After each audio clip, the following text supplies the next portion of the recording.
The weather was perfect that day, marking the celebration of the transfer ceremony to the second school in the city of Lijiang. An animated group of students gathered in a spacious courtyard, surrounded by castle-like structures, giving the place a majestic atmosphere that stood out against the vegetation. In front of the assembled students, the director of the institution, Luo Hend, a bald man, imparted words of wisdom to everyone present.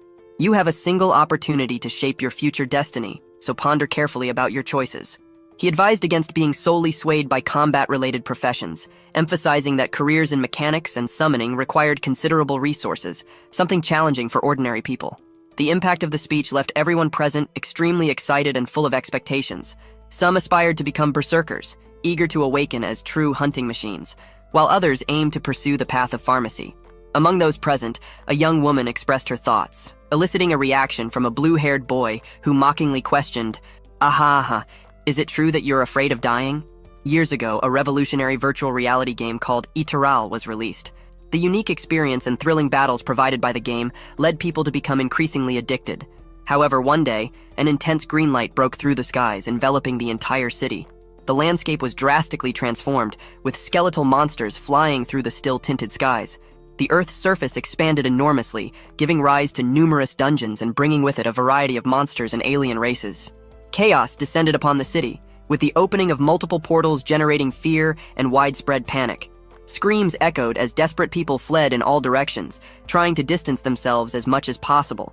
At that moment, the game intertwined with reality, allowing all humans to enhance their powers, exchanging and improving their classes to fight against the emerging monsters. It had been a year since our protagonist, Zhou Yi, found himself immersed in this new world. A common young man, his arms wrapped in bandages, carrying a serious expression. Before delving into the current events in Zhou Yi's life, it is crucial to revisit a significant moment in his history, the death of his mother. This was a period that preceded the adoption of his new identity. Soon after, his sister, Zhou Yun, succumbed to a mysterious illness for which conventional doctors had no solution. Desperate, Zhou Yi sold his house and sought help even among relatives, resorting to low-level priests in an attempt to keep his sister alive. However, the truth remained cruel, as the origin of the disease remained a mystery, and his sister's life hung by a thread, able to die at any moment. With no alternatives in the face of escalating medical costs and his already insufficient part-time income, Zhou Yi was determined to switch his class to combat. His goal was to clear dungeons to earn money and take his sister to more advanced treatments by the priests. In the midst of this determination, a level 24 mage indicated a circle, announcing that the transfer ceremony was about to begin. As the students' identifications were mentioned, they headed towards the magic circle. The mage raised his staff towards the circle, and a purple light began to form, completely filling the space.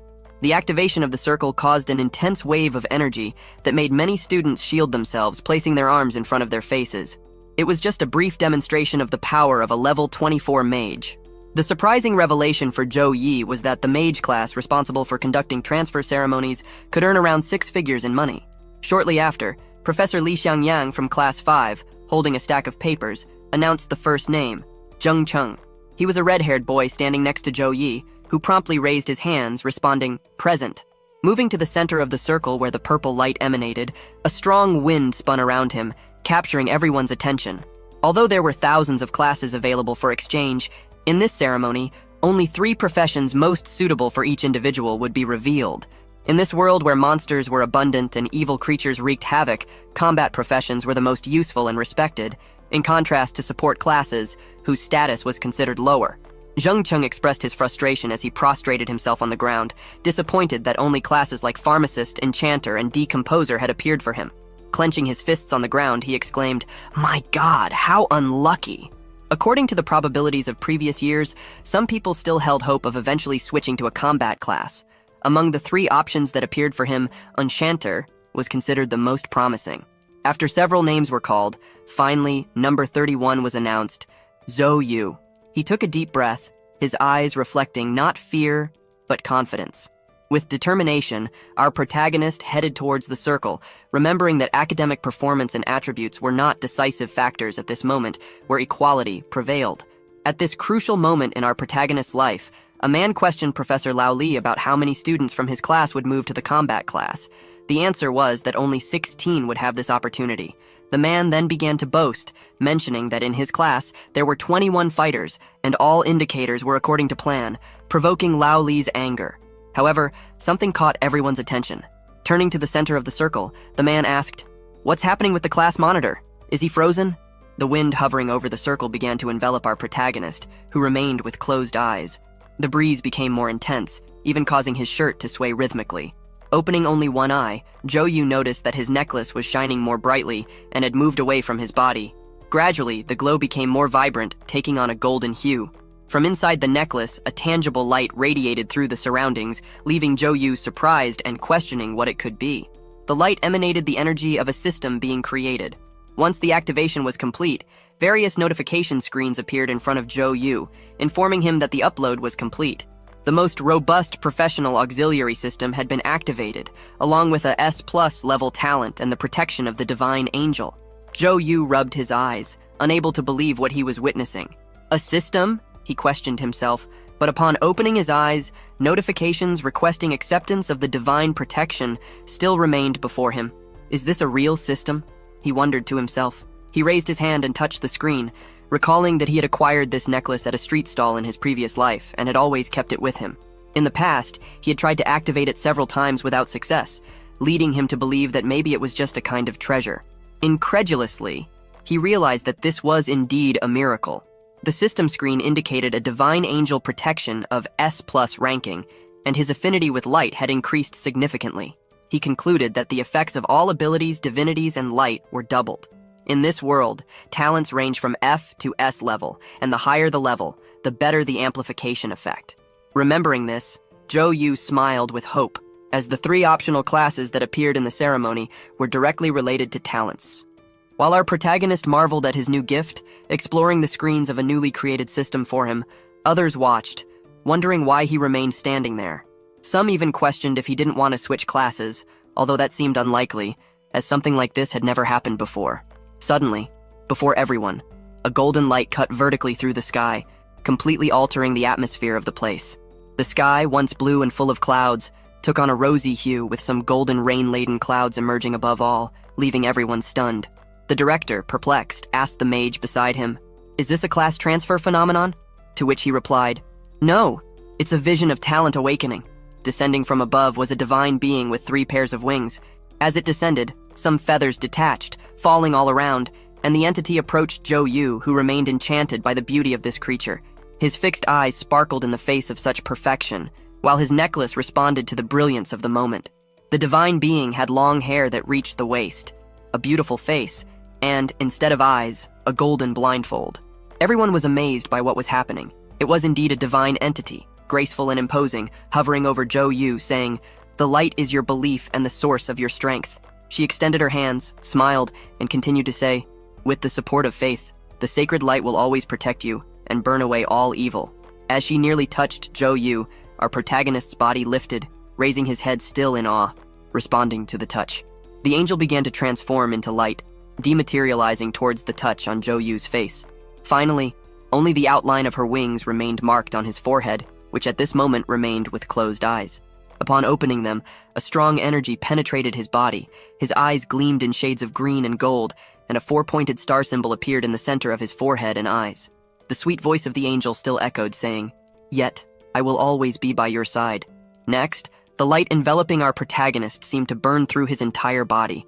His hair stood on end, his eyes widened with brilliance, and he let out a silent scream, as if undergoing a shock. Suddenly, that moment ceased, giving way to the appearance of 3 figures hovering over him. The people who were there, watching, were incredibly astonished, in shock.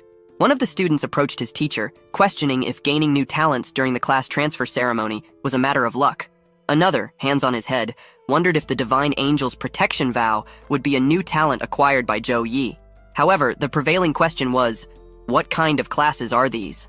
Professor Lee, perplexed, his eyes fixed and unmoving, couldn't believe it. He only uttered the words, "This is," as he was surrounded by questions. The reality was that these 3 figures in front of Jo-yi represented the hidden class. Before him were the options of his choice, the Light Mage, the Sacred Priest, and the Paladin. The Light Mage is a purely offensive class, capable of generating explosions but with limited abilities for life-saving, making it vulnerable in a world dominated by extraterrestrials. The priest, on the other hand, possesses many healing abilities and even the incredible power of resurrection. However, his own combat ability is practically non-existent, making him dependent on others, which might be unsuitable for Zhou Yi. The Paladin, in turn, is a balanced tank, capable of both resisting and attacking. For Zhou Yi, none of the options seemed perfect, but the gift of the light affinity was present. Considering it to be the most suitable choice, Zhou Yi placed his hand on his selection, becoming a Paladin. The figure of the Paladin rises, revealing itself as a massive knight in armor, holding on his shoulders a weapon resembling a judge's hammer. Before him, Zhou Yi seems like a mere ant. The knight begins to move, narrating the fundamental pillars: humility, honor, heroism, compassion, responsibility, and finally, he slams his weapon on the ground as the voice resonates, "Do what is right." Looking down at the small figure below, the Paladin concludes by saying, "A perpetual quest for justice and righteousness. That is to be a Paladin." Zhou Yi meets the gaze with a serious expression, showing that he takes seriously all the commitments mentioned by the imposing knight. Facing each other, the Paladin shines, leaving traces of light passing between him and Zhou Yi in perfect harmony. This same light envelops the body of our protagonist, his legs. Suddenly, 6 beams of light penetrate his back, unifying the figure of an angel with its imposing wings and the Paladin covered in golden armor. The system notification congratulates our protagonist on the profession change, now transformed into a Paladin. Beneath the helmet, Zhou Yi's face expresses conviction that he has just made the right choice. Upon concluding his ceremony, Zhou Yi was warmly welcomed by his classmates and schoolmates. Everyone wanted to be part of the same team, claiming that together they would achieve a high score. Some declared themselves wizards and asked to be called upon when Zhou Yi needed help. However, one person pushed everyone around, saying, "Don't cluster together, step back." Changing his mood completely, this man, with shining eyes, approached our protagonist, praising him and emphasizing how amazing everything had been. He asked Zhou Yi to rest for today, as he would need to report to the director's office the next day. Despite the comical scene, Laoban's actions frightened Zhou Yi, who tried to discreetly distance himself. After a while, our protagonist was already relaxed in his room, analyzing the distribution points that were still available for allocation. Frantically, he began to fill in the points, prioritizing the increase in strength followed by physical fitness.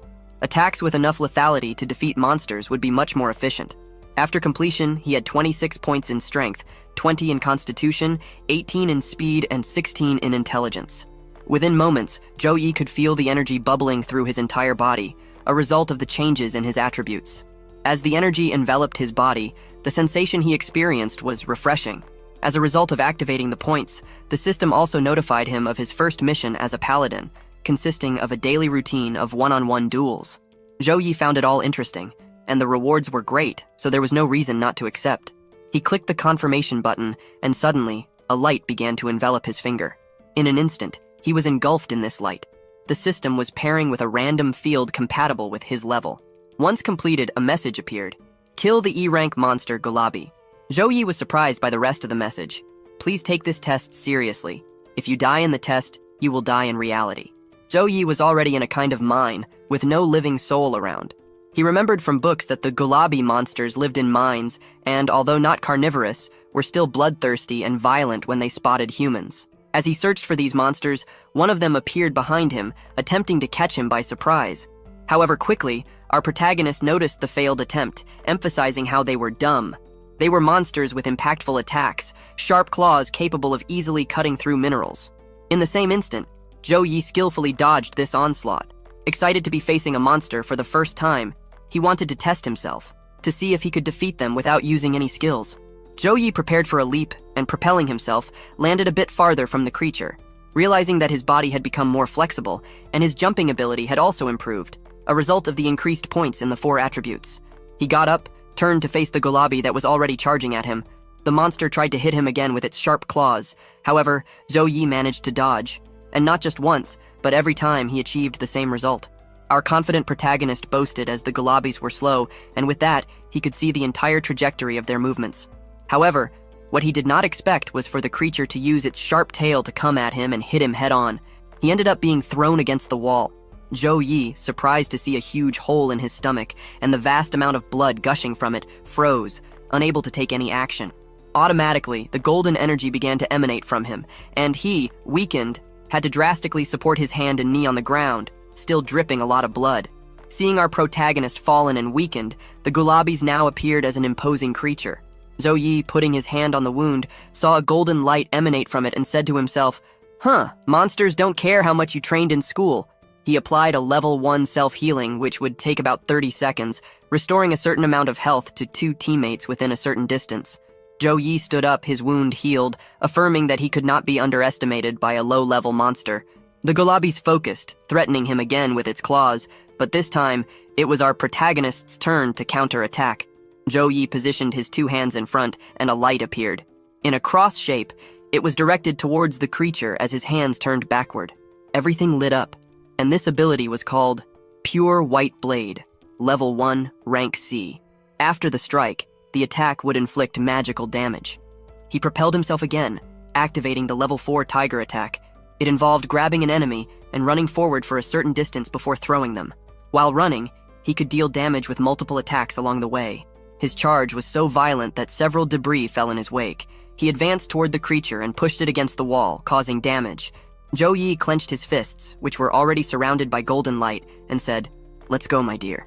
From the body of the Gulabi, various lights emanated while it was still pressed against the wall. These lights were traces of the multiple punches delivered by our protagonist. The attacks persisted until a notification appeared, informing that the Gulabi monster had been defeated, and the test was complete with a rating of A. He could choose 3 rewards among 10 additional attribute points, acquiring Paladin abilities, or obtaining random Paladin equipment. Our protagonist stopped for a moment, analyzing all his possibilities. Attribute points and abilities are the source of a professional's power, but he was not in a hurry to improve his skills as he could still obtain these points for free. A good weapon would be of great help for the future, but the system would provide weapons as rewards. Otherwise, he wouldn't be able to afford them. He opted for attribute points and random equipment, winning a simple one-handed sword. Next, the entire test area dematerialized in front of him, and in no time, he was back in his room, while a vibrant sound was heard coming from his pocket. He picked up his phone, saw that it was already 5 in the evening, and realized he needed to go to the hospital. There, a girl named Zhou Yun watches the news on television, where the reporter informs, "The miracle of the appearance of a holy angel occurred in a student's class acquisition. According to sources, the student awakened a talent before acquisition and joined the secret class, the Paladin. This was the first time a secret class had appeared in the city in 50 years. As Yun listens to the news, her heartbeat is monitored. She is the sister of our protagonist. At this moment, the head nurse enters her room, turns off the television with an annoyed expression. Irritated, she shows Yun a paper containing the medical expenses and shouts while hitting the remote on the paper. "It's time to pay the bills, it's 10,000! 10,000! The girl is frightened. "Why did it increase so much? Wasn't it 5,000? Is this some mistake?" Yun is worried about this increase because her brother works 3 jobs to earn exactly 5,000 yuan. Where would he get the rest of the money? The nurse didn't want to hear it. Crossing her arms, she threw in Yun's face all the care she had during this period, the amount of medicine that was necessary, and even the number of times she had worsened. Her stress increased more and more, leaving the atmosphere heavy with her words. "Such a young girl, if you think something is wrong, you go and figure it out. This is a hospital." Yun stammered, trying to explain that she might have misunderstood everything, but she kept talking without realizing that behind her, there was a hand approaching. Nevertheless, she did not stop saying, "If you don't have money, don't get a rich person's disease. Just accept your fate." But she interrupted herself, feeling the man's hand on her shoulder and his voice calling her in a gentler yet threatening tone. When the nurse turned around, she saw 2 men in suits. One of them, with a gentle smile, mentioned that he had overheard the conversation and highlighted the insults that had been generated. Then, he threatened, "I wonder if the nurse will continue to act this way after a visit to the director's office." The nurse scowled, judging the first impression she had of the men, and they certainly didn't seem like good-natured people, so she decided to leave. However, reaching the door, she asserted sternly, "You must pay the medical bills today." Yun was startled because she didn't know either of the men in front of her and asked who they were, wondering if they had come to collect a debt. Gently, the man extended his hand, showing his business card, and introduced himself as a friend of her brother. Joey entered his sister's room, distractedly looking at the hospital system paper that showed over 100,000 wen in the account. He asked if she knew what was happening, but inside the room were the answers to his questions. Yun became excited at his appearance, saying, "Big brother," while Zhou Yi, surprised, just wondered who they were. The gentler man extended his arm in greeting, introducing himself as Zhao Wenbin, the mayor's secretary. He would like to talk about some things. Our protagonist, analyzing the sudden greeting, knew that the mayor was the city's biggest tycoon, and sometimes his secretary could even represent him. So, he wondered why someone like him had come to see him. They shook hands, formalizing the introductions. Then, Zhou Yi informed that it was not appropriate to talk in that room, suggesting going somewhere else. Wenbin instructed his companion to stay with the girl, while he and Mr. Zhou talked elsewhere. The other man simply confirmed with an okay, while continuing to play cat's cradle with Yun. In a slightly more distant place, some comments were heard. A woman remarked that everyone had an idea of what was happening at the academy, stating that someone had managed to join the hidden class. The woman showed her phone to two more friends, confirming that the person's name was Zhou Yi, and even had his photo in school. One of them had even made a comment about how handsome he was. In this same location, Zhou Yi himself was present with the mayor's secretary, Wenbin. Wenbin started the conversation by congratulating him on the S-class profession, the guardian of the saint, and his transfer to the Paladin. In response, our protagonist simply said it was just good luck. However, Wenbin emphasized that obtaining such a notable talent in a normal ceremony is not something that can be considered mere luck, highlighting that the mayor attached great importance to it. He informed that the mayor had expressly requested that nobody from the media bother him. The man placed a box on the table containing a golden glowing key. He explained that his boss had also specially arranged a batch of resources for Zhou Yi to prepare for the grand exam. These resources were stored in the city bank's vault, and this was the only key. The secretary stressed that if our protagonist had any other special requests, he shouldn't hesitate to communicate them. Zhou Yi remained silent, just observing that gleaming key. He knew that in the eyes of the mayor, he probably believed that Zhou Yi would become a giant and that investing heavily in him wouldn't do any harm. However, as Milton Friedman once said, there's no such thing as a free lunch, especially in that world. Obviously, the mayor was hoping that one day this could be repaid. Knowing that this might not be enough, the secretary stated that from that moment on, a professional medical team would be available 24 hours to attend to Miss Zhou Yun, along with a level 36 priest who would be in the city in a month to attend to her specifically. At this point, there was no more doubt that they had discovered the weakness of our protagonist. Zhou Yi closed the little box with a simple smile, just thanking for the generous offer. After some time at the hospital, Yun was excited as her brother recounted his big news. With a charming twinkle in her eyes, she joked, "Brother, you're going to fly to the sky. Can I hang onto your legs?" Our protagonist flicked his sister's head, affirming that after this, she really needed to take even better care of herself. Curious, Yun asked about his abilities, as they are unique to each class. Reflecting on it, after the class change, only 3 specific abilities emerged for the Paladin. Pure White Blade played the role of the main attack. The slow regeneration ability took on the function of the primary healing, and the weapon blessing acted as support. At that moment, an idea popped into his mind. Can slow regeneration restore my little sister's health? He gently placed his hand on her head, and an energetic light began to emanate from his hand, indicating the use of this ability. Suddenly, the light intensified, enveloping Yun like a capsule that emitted a glow exclusively over her. Yun, with closed eyes and serene, could express how good she felt. In her thoughts, the sensation was like being in a hot tub, where small beings performed relaxing massages all over her body. After this wonderful moment, she could only hear her brother asking if she felt better, struggling even to open her eyes. However, as if by magic, she became completely excited because she no longer felt pain in her hands and sensed a comforting warmth. Our protagonist smiled, aware that he had made the right class choice. His concern for strength harmoniously blended with the care for his sister's health. The Paladin, being a support class, offered this unique combination. Even if he couldn't heal her completely, the ability to alleviate some of her suffering was already gratifying. The next day, the school director approached Zhou Yi, revealing that his phone nearly exploded due to the large number of calls from colleges and universities interested in a special recruitment. At that moment, teachers from 4 of the top 10 universities were present to evaluate him. Zhou Yi needed to deliver a remarkable performance and strive to secure the best resources. He explained to our protagonist that all these teachers were at the 2nd level and above level 35. Achieving a special recruitment would undoubtedly open doors to advanced training in the future. Curious, our protagonist asked which universities were interested in him. In response, he heard University of Rongyang, Sichuan University, Anji University, and Seoul National University.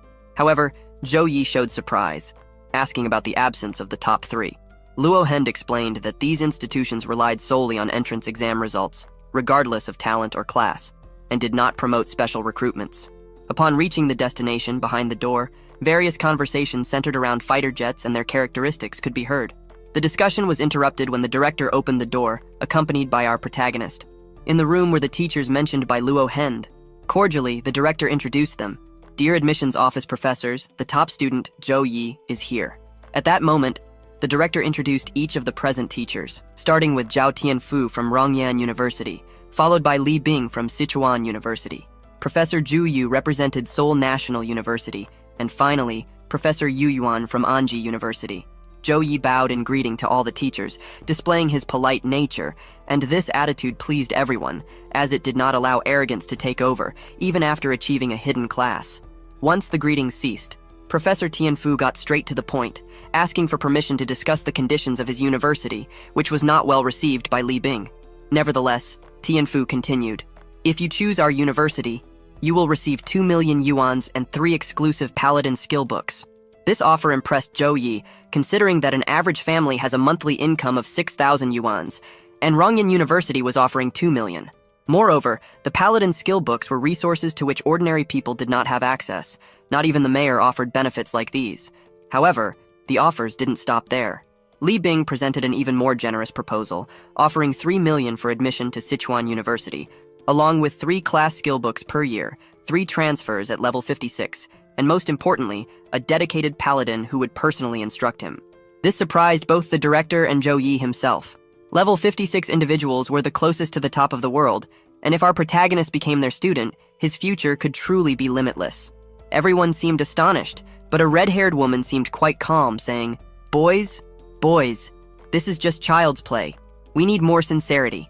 Then she explained that the admission fee for Seoul National University was not very high, only 2 million, but upon enrollment, they would immediately provide a B-level practice resource. B-level practice resources, exclaimed Director Luo Hend, incredulous. He immediately turned to our protagonist, wide-eyed, veins bulging in his head, and smoke coming out of his nostrils, shouting even louder. Say yes, quickly! B-level training resources cannot be measured with money. The reality was that with these celestial materials and earthly treasures, even a pig could transform into the most powerful monster. The woman, pressing for an answer, asked which proposal he would choose among them. Zhou Yi humbly thanked everyone but declined the invitation for the special recruitment. This decision surprised the director, who asked him not to be impulsive. Professor Zhu Yu, with a stern expression, wanted to know the reason for this refusal. Our protagonist then responded simply. He aspired to be admitted to the top 3 universities. Among the top 10 universities, the 3 main ones were Suhang University, Qingjing University, and Magic University. They boasted the highest status and were recognized as the top educational institutions in China. They admitted only one group of first-year students each year, and the enrollment quota was not limited to humans. It also included extraterrestrial beings like elves and giants. Alien races by themselves were stronger than humans, and with the vast Chinese territory full of talents, the competition to enter these 3 universities was extremely fierce. The teachers were perplexed by Zhou Yi's statement. The bald man burst into loud laughter, saying, "Ah-ha-ha-ha, I thought you were a promising seed, but it seems you're just a fool." Filled with anger, he began releasing his blue energy, flowing throughout his body. He claimed to have read all of Zhou Yi's information, highlighting the many losses in the first 18 years and the lack of good resources to compensate. His strength was weak, and attribute values were low. The energy released by the teacher caused a lot of initial pressure on Zhou Yi. If he had felt this pressure yesterday, he would already be on his knees. The teacher continued to talk about the extreme difficulty of entering these universities with Zhou Yi's current abilities, emphasizing that even if he succeeded, he would be among the worst. Without vigorous and precise training, he would remain one of the worst for the rest of his life. Upon realizing the intense pressure caused by the teacher's energy on Zhou Yi, the director immediately intervened, channeling his own energy. Standing in front of the teacher, he confronted him and said, "So, you're going to intimidate my students in my territory?" Even in the face of the intense power pressure released by both, our protagonist resisted, catching the attention of the woman, who found his resistance truly impressive. Taking a deep breath, Tianfu assessed the situation and then turned away, stating that student recruitment depended not only on potential, but also on character. With such character, success would be difficult. With that, all the teachers bid farewell to the director, acknowledging our protagonist's ambitions. Everyone left except for the woman. She recognized Zhu Yi's courage, but agreed that what Professor Zhao said was not an exaggeration. She explained that there were numerous geniuses in China, as well as alien races whose strength surpassed theirs. Zhu Yi smiled and stated that he would use his exam scores to demonstrate his strength. With only 1 month left until the big exam and the support of the system, he was confident that he could elevate his strength to a frightening level. Thus, the top 3 universities would be available for his choice. Lost in her thoughts, the teacher admired Ju Yi's attitude. It had been a long time since she had seen eyes so firm and profound, as if she had returned to the days when she herself fought on the front lines. She remembered that, after staying in a peaceful place for so long, her thoughts had been shaped only to seek stability. She smiled and also bid farewell, expressing anticipation to see him in the exam. 1 month had passed, and the big exam was about to begin. A massive stadium awaited with a large audience in the stands. In the center, participants were arranged in rows in front of an imposing portal. Everyone was eager, nervous, discussing possible questions. Some talked about Ju Yi and how he had declined special recruitment because his goal was to enter the top 3 universities. Some called him arrogant, emphasizing his confidence due to possessing a rare and hidden class. The conversation ceased when one of the guys spotted our protagonist. Ju Yi walked past them with a serious expression, exuding an energy that made the guys a bit uncomfortable. The pressure he conveyed made those around him realize that he was somewhat different, as even his breath exuded strength. Ju Yi now stood before the imposing portal, ready to face any challenge. The grand portal indicated the entrance to the dungeon levels 10 to 13, with difficulty ranging from easy to hard. The depths of the dark forest housed demonic felines and cruel minotaurs, known for their preference for human flesh. It was only 30 seconds until its opening. The participants, crowded together, exchanged information about the dungeon's terrain. The dark forest was mainly composed of swamps. The demonic felines were agile, while the minotaurs were resilient. The maximum number of people required to form a team and enter the dungeon represented its difficulty. Everyone was apprehensive, because in previous years the required number was 3 people, but this year it increased to 5. A man, seemingly in charge of the exam, drew everyone's attention, urging them to remember to do their best and use a return scroll in case of mortal danger in the dungeon, emphasizing that death inside was real death. He advised them with the words, "Prefer to fail the exam than lose your life." The countdown clock signaled the end of the designated time, and the instructor exclaimed, "Time's up! All candidates, get ready!" A blue light emerged, enveloping all participants and teleporting them into the dungeon. In the stands, everyone cheered, and the images showed some participants. From Class 1, Sun Qiang, a warrior, and also from Class 1, Mu Qing, an assassin, both without a group. Right after, also from Class 1, were Long Fei, Wang Fang, and Sun Jiam, a group of 3 with the classes Elementalist, Archer, and Underworld Mage. Next was our protagonist, Zhou Yi, a paladin from Class 5, also alone. Finally, a group of 4 people from Class 2 appeared, with the classes Archer, Fire Mage, Swordsman, and a healer. In the audience, people commented on how predictable all of this was. A young man explained that the experience itself was exclusive. The higher the score in the university entrance exam, the greater the risk of death. Only the best in the class would dare to face such a challenge. One of the girls pointed excitedly, saying, "Look, that's Zhou Yi!" Our protagonist appeared again on the screen, and behind him were various lurking eyes. Unlike the others, his difficulty level was Nightmare. The director of the education department, Jia Tao, appeared perplexed by the situation, not understanding how they could assign a Nightmare difficulty to a single player. He pounded the stage and shouted, "A paladin's support ability is very strong. No matter who he works with, he is the best. Why did you want Zhou Yi to face this dungeon alone?" Clearly agitated, as he spoke to another bald man, he continued, "You also chose this Nightmare difficulty with a high mortality rate." He turned to the screen again, calming down, and explained to Director Liu that this month the city had allocated many resources to Zhou Yi precisely to achieve good results. However, if he failed in the dungeon, the reputation of the entire municipal government of Lijiang would suffer a severe blow. Director Liu asked Director Jia to calm down and not worry, as Zhou Yi was not a careless person and surely must have something hidden up his sleeve. Meanwhile, in the darkness of the dungeons, only lurking eyes watched every move of those present.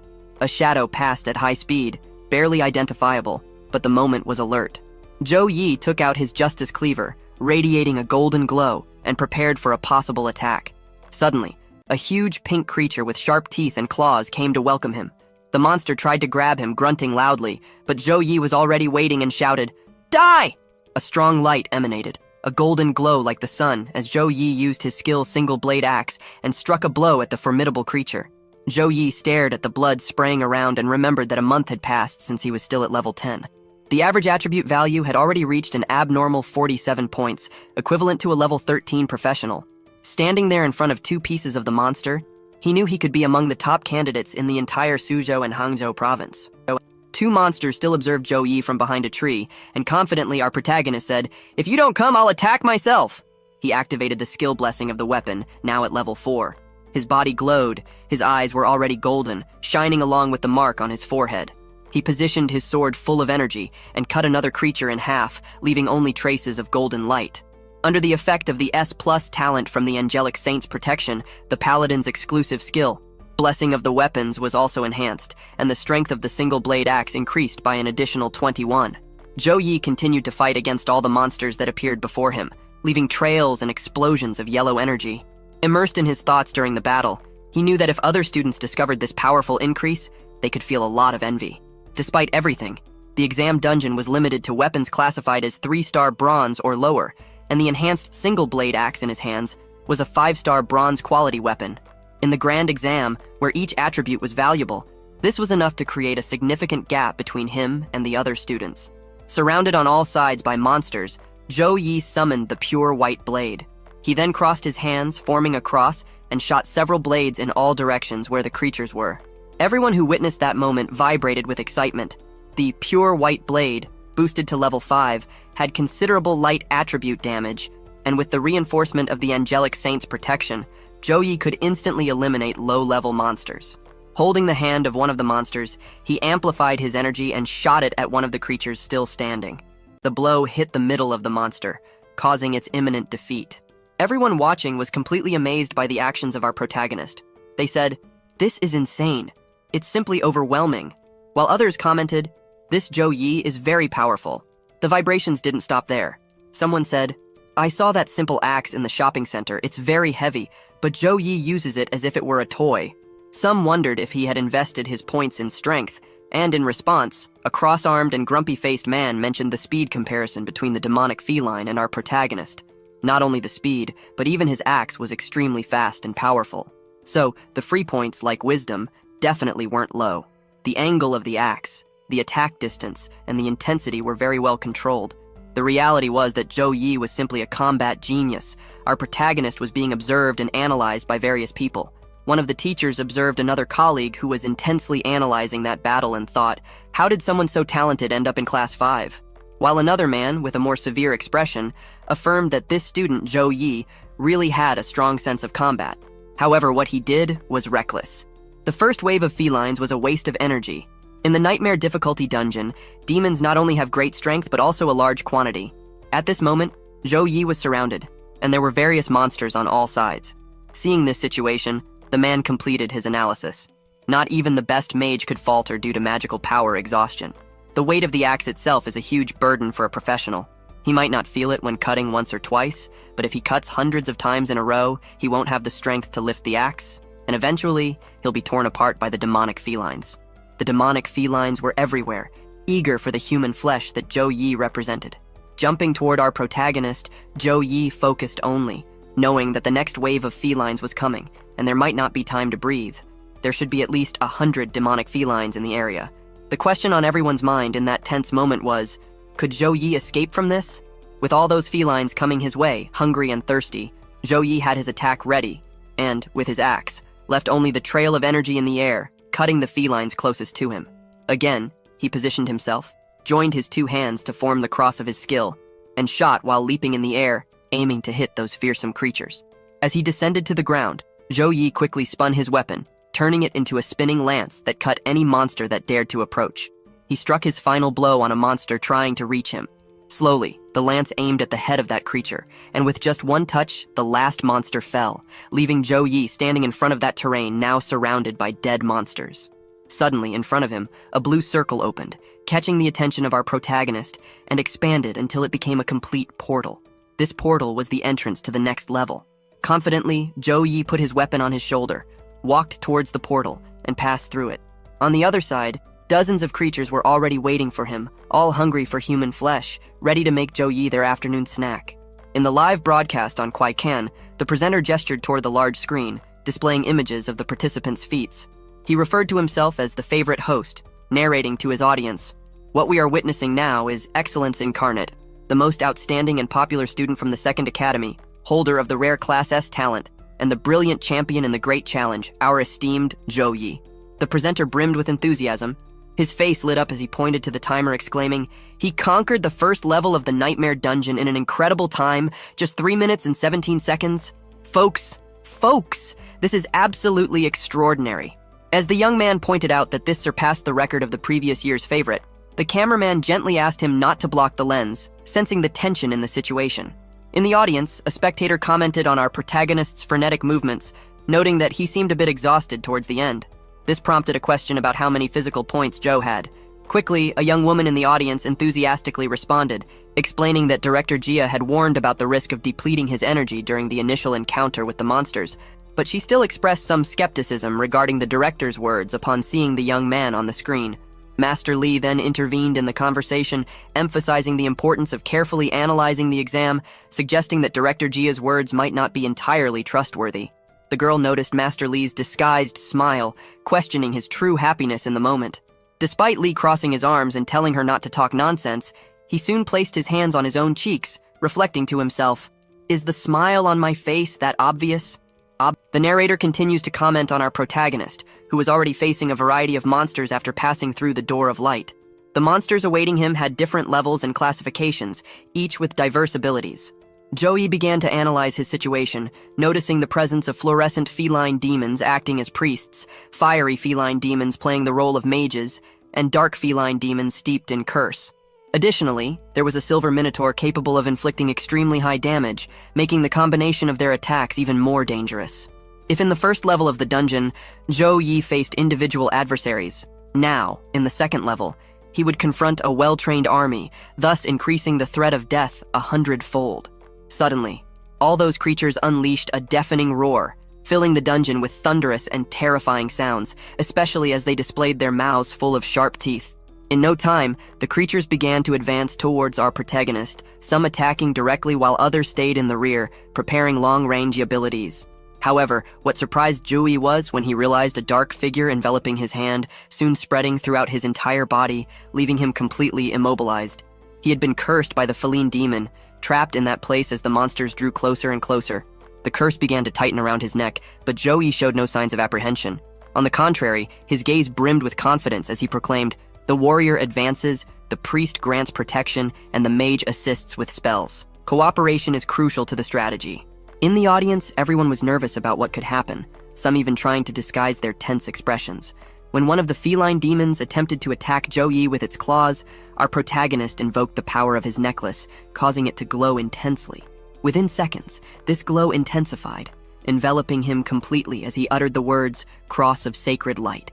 Instantly, from the sky descended a massive cross with a strong golden glow, firmly embedding itself in the ground around him. Its radiance was so intense and powerful that the dreadful creatures began to burn in agony. Roars of despair and pain echoed as the golden intensity grew stronger, leaving everyone motionless in the face of the magnitude of the event. This ability was the Cross of Sacred Light, Level 4, and Classification B. It summons Sacred Light, condensed in the form of a cross through the Conjurer, inflicting continuous fire damage with light attribute to enemies within a certain range every second. It didn't take long for the wave of monsters to be defeated instantly, leaving our protagonist Zhou Yi facing the fallen bodies of his opponents. This caused a stir among everyone present, including Director Jia, who exclaimed, "How fierce!" All the low-level monsters were annihilated in an instant. Who the hell told me that a Paladin is a support class? That's an area attack skill with a B classification. Talents were also ranked, just like skills, with 7 different levels, from lowest to highest. The higher the ranking, the stronger the effect, and the harder to obtain them. While observing the scene, Joey reflected, "The government usually provides the most resources for C-rank abilities. How can they have B-rank abilities? Joey is not an ordinary boy." Despite the havoc caused by Joey's ability, there was still a Minotaur standing before him. With his glow still radiant and the cross embedded behind him, Joey pointed his weapon at the monster and challenged, "It's just you left, come on!" The Minotaur, in turn, unleashed its Rage ability, accompanied by a much larger shadow than itself. Its eyes turned red, matching with another ability called Supreme Lord and War Stomp. The ground split open, forcing Zhou Yi to leap to try to dodge the attack. The creature charged towards Zhou Yi, using another ability called Wild Shock, which in its hegemonic state cannot be interrupted by any damage. However, Zhou Yi leaped again and used his aerial cutting ability, striking the monstrosity with a light that sent it flying. He then wielded his sword and began to strike the opponent with his skill, Pure White Blade, but the Minotaur's tough skin seemed to have no effect. Realizing this, Zhou Yi raised his sword and delivered a powerful blow that cleaved the monster in half. Death was imminent for the fearsome creature, with blood spreading across the area as Zhou Yi approached the sprawled body on the ground to check if it was dead. With a firm motion, he crushed the Minotaur's head with his foot, causing a circular sphere to form, indicating the portal to the next level where the boss awaited. The crowd erupted in madness and delirium as the 4-meter Minotaur was defeated with just one axe blow, a truly impressive feat. The narrator exclaimed, "Folks, we can't forget that this happened while the Minotaur was in a rage, and that power is absolutely absurd. What an incredible combination. We love you, Senior Joe." He continued to shout with excitement, announcing that the second level was completed in just 59 seconds. Even Director Gia was impressed. Our protagonist demonstrated skillful control of his abilities, along with extraordinary power. Clapping his hands, the director remarked, "It's hard to believe he changed classes just a month ago." He turned to the school director and added, "Director Luo, congratulations. The second academy is about to have an unparalleled prodigy." In response, Lu offered a smile, stating that it was time for the academy to produce someone truly exceptional. Since the school's founding, the best student had been the 721st in the province, and Lu hoped that Zhou Yi could once again elevate the second academy to new heights. Suddenly, someone in the audience pointed to the screen, noting that Zhou Yi hadn't rested before facing the boss level, which caught everyone's attention, including the two directors present. Gia had a startled reaction, exclaiming, "What? If he doesn't recover and loses the battle against the boss, it will be a great loss."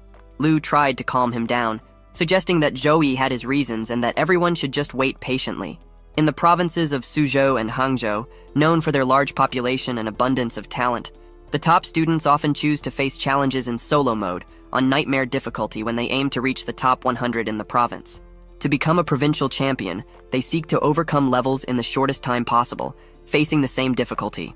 Zhou Yi was already in the boss room, where the Bull King, level 16 and unknown classification, welcomed him on his throne with a threat.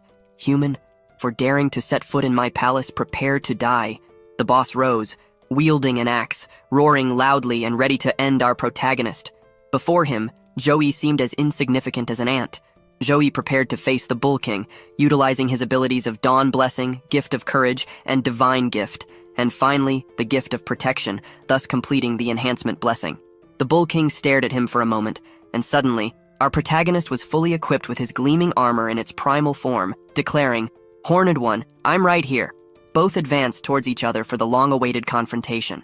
Zhou Yi leapt, attempting to strike his axe into the Bull King. However, even with a giant axe equipped with 4 types of enhancement abilities, he could barely cut through the monster's flesh. The tension was palpable, reflected even in his helmet, which echoed his feelings. The Bull King bellowed, swinging his sword down upon Zhou Yi and delivering a blow in his direction. The force was so immense that the impact sent debris flying and raised a dense cloud of brown dust. At the last moment, our protagonist skillfully managed to dodge. With visibility reduced by the dust, a purple spot was perceptible amidst the confusion. Suddenly, Zhou Yi was caught off guard by the Bull King, who then struck him with his axe. The blow was so devastating that it pierced through several stone columns one after another. Luckily, Zhou Yi's paladin armor protected him, or else his bones would have been shattered. Nonetheless, he reflected to himself, "Fortunately, this fight has taught me a lot, and this blow was not in vain." Zhou Yi extended his hand forward, pointing with just 2 fingers, and uttered, "Spear of Victory." A golden light began to materialize in his hand, followed by several portals through which these spears began to form. This ability, known as the Spear of Victory, was level 3, classification C. It shot a spear condensed with divine power at the opponent, inflicting great damage. Even pinned to the wall, Zhou Yi was now surrounded by several of these spears aiming towards the Bull King. All blades were fired towards their target, but they were intercepted by the boss's axe. The Bull King was much stronger and more powerful, making it impossible to defeat him with brute force alone. However, Zhou Yi knew that to win the provincial championship, he would need to find a way to overcome this adversity. Reflecting on this as he continued to launch several blades against his opponent, Zhou Yi affirmed to himself, "The intention of the examiners is never to put the students in a dead end, so there must be various ways to solve this problem." He began to analyze from the beginning of the fight, seeking to discover an effective strategy. He realized that the Bull King's agility attribute was low, so if he could attack quickly from various directions, it might be difficult for the monster to react. So, Zhou Yi continued to press the attacks, capitalizing on the Bull King's weakness in endurance. Despite having greater durability and HP, the monster was still susceptible to suffering severe negative effects and damage when attacked. Zhou Yi knew he needed to unleash abilities that caused high damage multiple times in a short period. The Bull King finally fell to his knees, unable to defend against the numerous attacks launched, granting our protagonist a golden opportunity.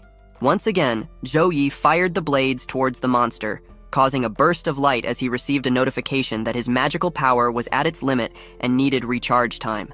Achieving this required precise control of the timing and frequency of releasing the skill. As he moved towards the Bull King for the final attack, Zhou Yi had many dilemmas in his mind. If my final attack doesn't work properly, I will fail the exam due to magical power exhaustion before killing the boss. He wanted to use a big attack to finish him off, but unfortunately, time was running out, and this would be his last chance. Then, swiftly, he drew his axe and delivered a powerful blow to the Bull King. He attacked with all the strength he had left, cleaving the boss's body in 2 parts, thus causing his opponent's imminent death. A message congratulating Joey for completing the Nightmare Difficulty Dark Forest dungeon in 9 minutes and 24 seconds was sent, thus recording the result of his evaluation. As he began to undo his armor, another message appeared before him, surprising him even more. It informed him of his classification score as an excellent SSS, positioning him as number 1 in the dungeon. With a look of astonishment as he read this, Joey realized that he had become the top student in the provincial exam of Hangzhou. Feeling an incredible happiness at having achieved his goal, he began to reminisce about the challenges he faced to get there. The previous year, since the time travel, his mother had passed away due to illness, and his sister had fallen seriously ill. He was overwhelmed with high debts and hospital costs. Despite it all, amidst this difficult environment, he chose not to give up, repeating to himself, "If you can't improve your attributes, work hard to enhance your fighting skills and cultivate your fighting consciousness."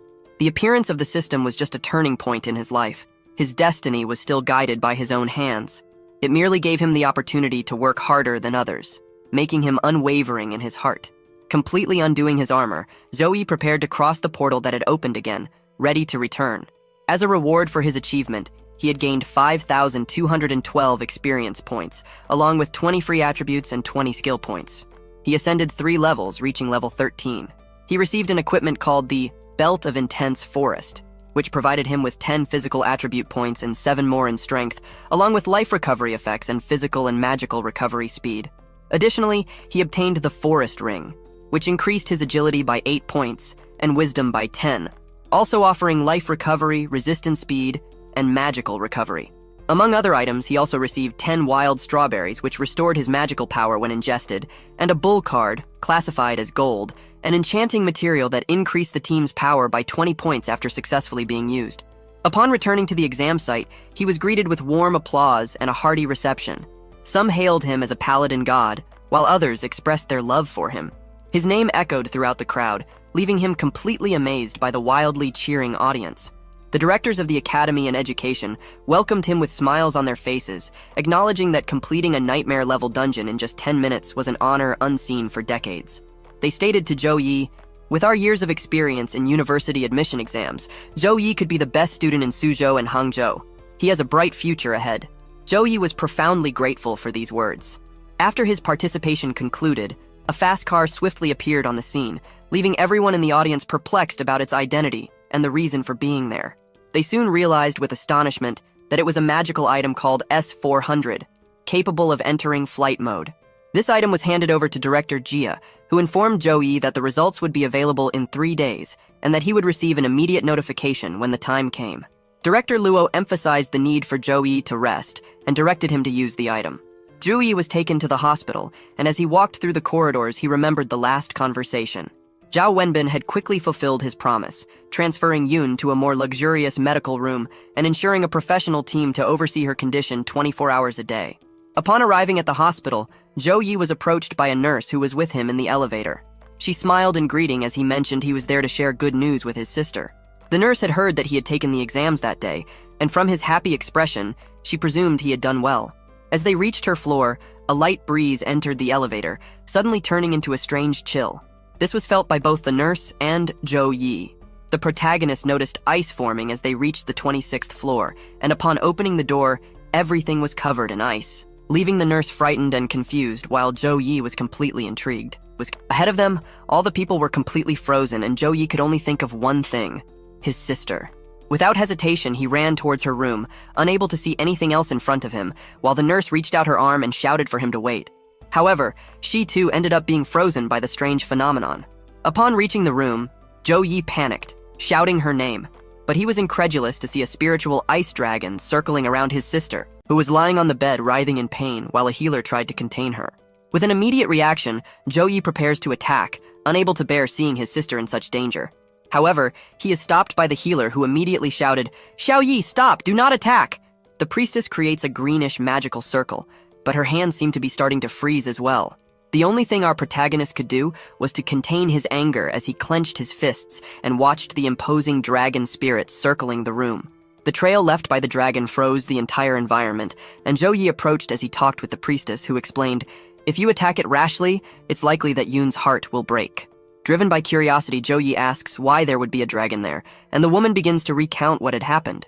Zhou Yun's cold suddenly exploded, freezing everyone in ice, and now the only thing she could do was suppress the cold air on this floor. She advised him to hurry and leave. Zhou Yi was thrown into despair, not knowing what this could signify, until the priestess stated, "Without a high-level priest, there's not much I can do." It was evident that the woman was doing her best, and that this was already draining her energies, but our protagonist wouldn't give up easily. He looked up, and then his expression changed. A soft, golden light began to envelop him the moment he said, "System, use all my skill points to enhance the slow recovery ability, formerly known as slow regeneration." The slow recovery skill was at level 4 and was being upgraded to level 10. This would allow members within the team, within a certain range, to slowly recover, boosting their physical strength and magical power. The effect would last for a certain period of time. Zhou Yi raised his hands, pointing his palm towards his sister, while his glow started to intensify. The ice in the priestess's hands shattered, startling her. The magic contained within a paladin's healing abilities was powerful indeed, even surpassing that of a level 23 priest. Zhou Yi was determined to alleviate the situation, his hands extended before his body, which was gradually freezing. Beams of golden light emanated from his hands, providing slow regeneration. As he worked on this, he addressed Priestess Qing.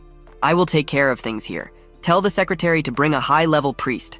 Qing emphasized that a high-level priest had a very busy schedule, and the secretary had a meeting with him next week.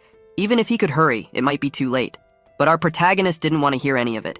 He looked at her intensely and said, "Tell the secretary to bring a priest as soon as possible, and I promise that at some point in the future, I will do something for him unconditionally." The woman understood the request, and despite hesitating to leave him there, she hurried off to fulfill what he had asked for. Yun had been suffering from cold attacks every night for a year. Under the influence of the cold air, her whole body felt intense pain that seemed worse than death. However, recently, the cold had intensified even more, but no one expected that this cold could affect the outside world. Zhou Yi struggled to contain the healing power against Yun, while several layers of ice broke before him. He was trying to control his power to resist as much as possible. The cold had even affected the outside, where the day gave way to sunset, making room for the night. Zhou Yi was exhausted. The cold was starting to affect him, with layers of ice forming on his face, hair, and hands, but he still tried to keep Yun away from this intense cold. Suddenly, a green sphere sped through the air, cutting through at high speed, bounced on an ice-covered surface, and quickly transformed, resembling a pinball bouncing off on all sides. Yun began to groan in pain, while Zhou Yi, covered in ice, shouted, "Wait! Don't touch her!" It didn't take long for the green sphere to hit our protagonist, causing him to roll away on the ground and breaking the ice covering him. The one behind this was a woman, dressed seductively as a priestess, enveloped in a green energy, challenging him to a confrontation. Her weapon looked like a fountain pen, with the tip shaped like a feather, and she sought a battle with the spiritual dragon. As she swung her weapon, the tip cut through the ice dragon. In the air, various symbols began to appear, forming a magical enchantment that slowly bound and sealed the dragon. It was possible to hear her saying firmly, "Resist! Resist! Resist!" Suddenly, the priestess's eyes gleamed intensely, and from them emerged another magical circle. The same design that was in her eyes was now projected outward, pushing the ice dragon back towards Yun. The priestess's energy enveloped Yun, causing her face to glow and dispelling all the ice around her. Then, the woman struck her weapon on the ground, and power emanated from the tip of her sword, thawing the entire room. She said, "You must be Zhou Yi. I've heard of you for some time."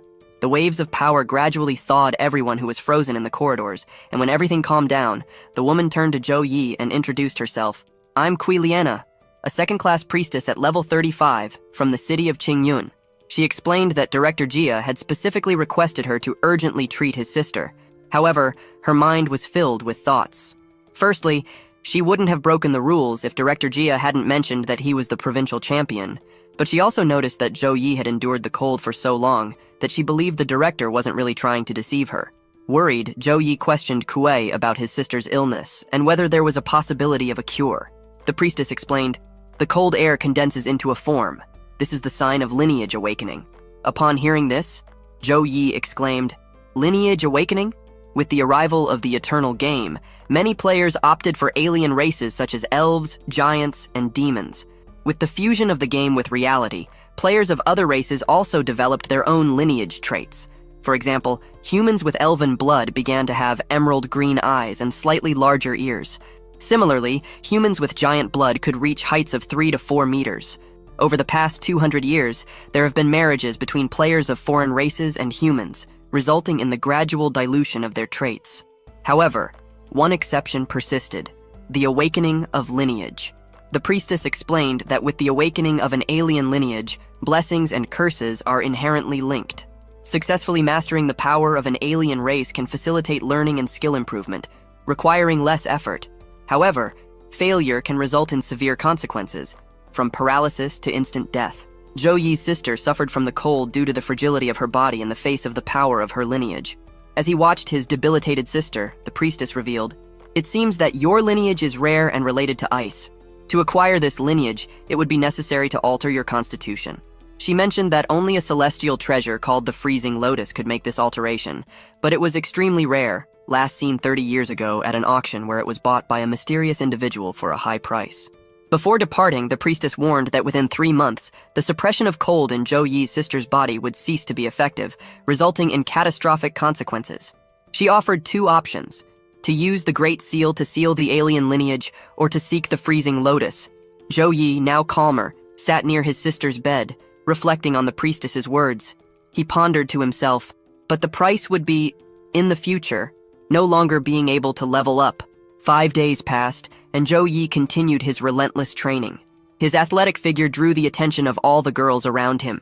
He had successfully completed a training mission involving a series of physical exercises, such as squats, push-ups, sit-ups, and practice with his weapon. As a reward, he always sought to obtain free attribute points, one of the rewards offered by daily missions. For a paladin like him, physical and wisdom attributes were essential, but he could not afford to neglect the others. The balanced distribution of these 4 attributes was crucial to avoid weaknesses. As he pondered how to distribute his attributes, Zhou Yi received a notification informing him of the results of the university entrance exam. To his surprise, he was congratulated for achieving first place in the provinces of Suzhou and Hangzhou. As a reward for his outstanding results, he obtained the S-Class artifact Cross of Resurrection and 3 new skills called Divine Hands, Exorcism, and Light Punishment A. Additionally, he received 30 free attribute points and 30 skill points. In all news channels, there was only one topic of discussion: the first place in the city of Lijiang. It was surprising that the champion, upon entering the dungeon, was only at level 10. The news reports were filled with articles to be read, containing various information about the champion. Television media sought a position, and the mayor seized this opportunity to make his speech. When Zhou Yi changed classes and became a paladin, I knew this kid would become a great player. That's why I suggested to the municipal government to increase his training. It's due to my good eye. In a restaurant, a group of people called our protagonist cursed. They couldn't accept that the provincial champion would be someone with the paladin class and emphasized how annoying this team support class was. They thought it would be difficult to clear dungeons without a paladin, but one of them pointed out, "Soloing a nightmare-level dungeon at level 10? Are you kidding me? That's not cheating?" One person showed his phone to the other 2, who were stunned. He had images and videos of that moment, and it was all true. The shock of our protagonist's relentless strength kept everyone extremely amazed. They commented on the video, wondering, why does the Holy Light Cross cause more damage than a high-level mage's fire magic? They tried to analyze Zhou Yi's abilities. Weapon blessing, gifts from the gods, blessing of courage. Can someone help me count the total number of buffs this provincial student has? Quickly, Videos of that event were being circulated worldwide until it ended up on the screen of a house, just as we would like it to appear on yours. A man with red hair was closely observing the actions of our protagonist. With a serious expression, he commented, "The clearing time was 9 minutes and 24 seconds. Faster than me." That expression quickly changed to a cruel smile. His eyes narrowed, finding the young player somewhat interesting, but at the same time mischievous for stealing his glory. His fingers played with fire that exploded next to him while he still wore a smile. Our young protagonist was on his way to somewhere near a forest when he received a notification on his phone.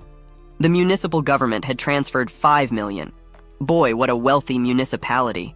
Next, the municipal education secretary of Lijiang also made a transfer of 2 million. Immediately, he called Secretary Zhao and asked what was happening, and in response, he said, "Considering your excellent performance in the university entrance exam, the government will reward you with 5 million in cash and a luxury house. Do you have any preferred neighborhood for this house, or should we choose for you? Wow, can someone pass my contact to this secretary?" Upon hearing this, Zhou Yi was certain that they had received the news that he was the provincial champion. He then asked for help in choosing, and not stopping there, the secretary also informed him, "I heard that the admissions officers from the top 3 universities will be coming soon. Would you like me to send a car to pick you up?" Humbly, Yi declined, stating that he was already on the spot. Not long after, a man approaches our protagonist and greets him, claiming to be the special admissions professor from Rongyang University. However, soon after, another person grabs both their attention saying, "Hey, remember when Rongyang University said that student Zhou was too arrogant?"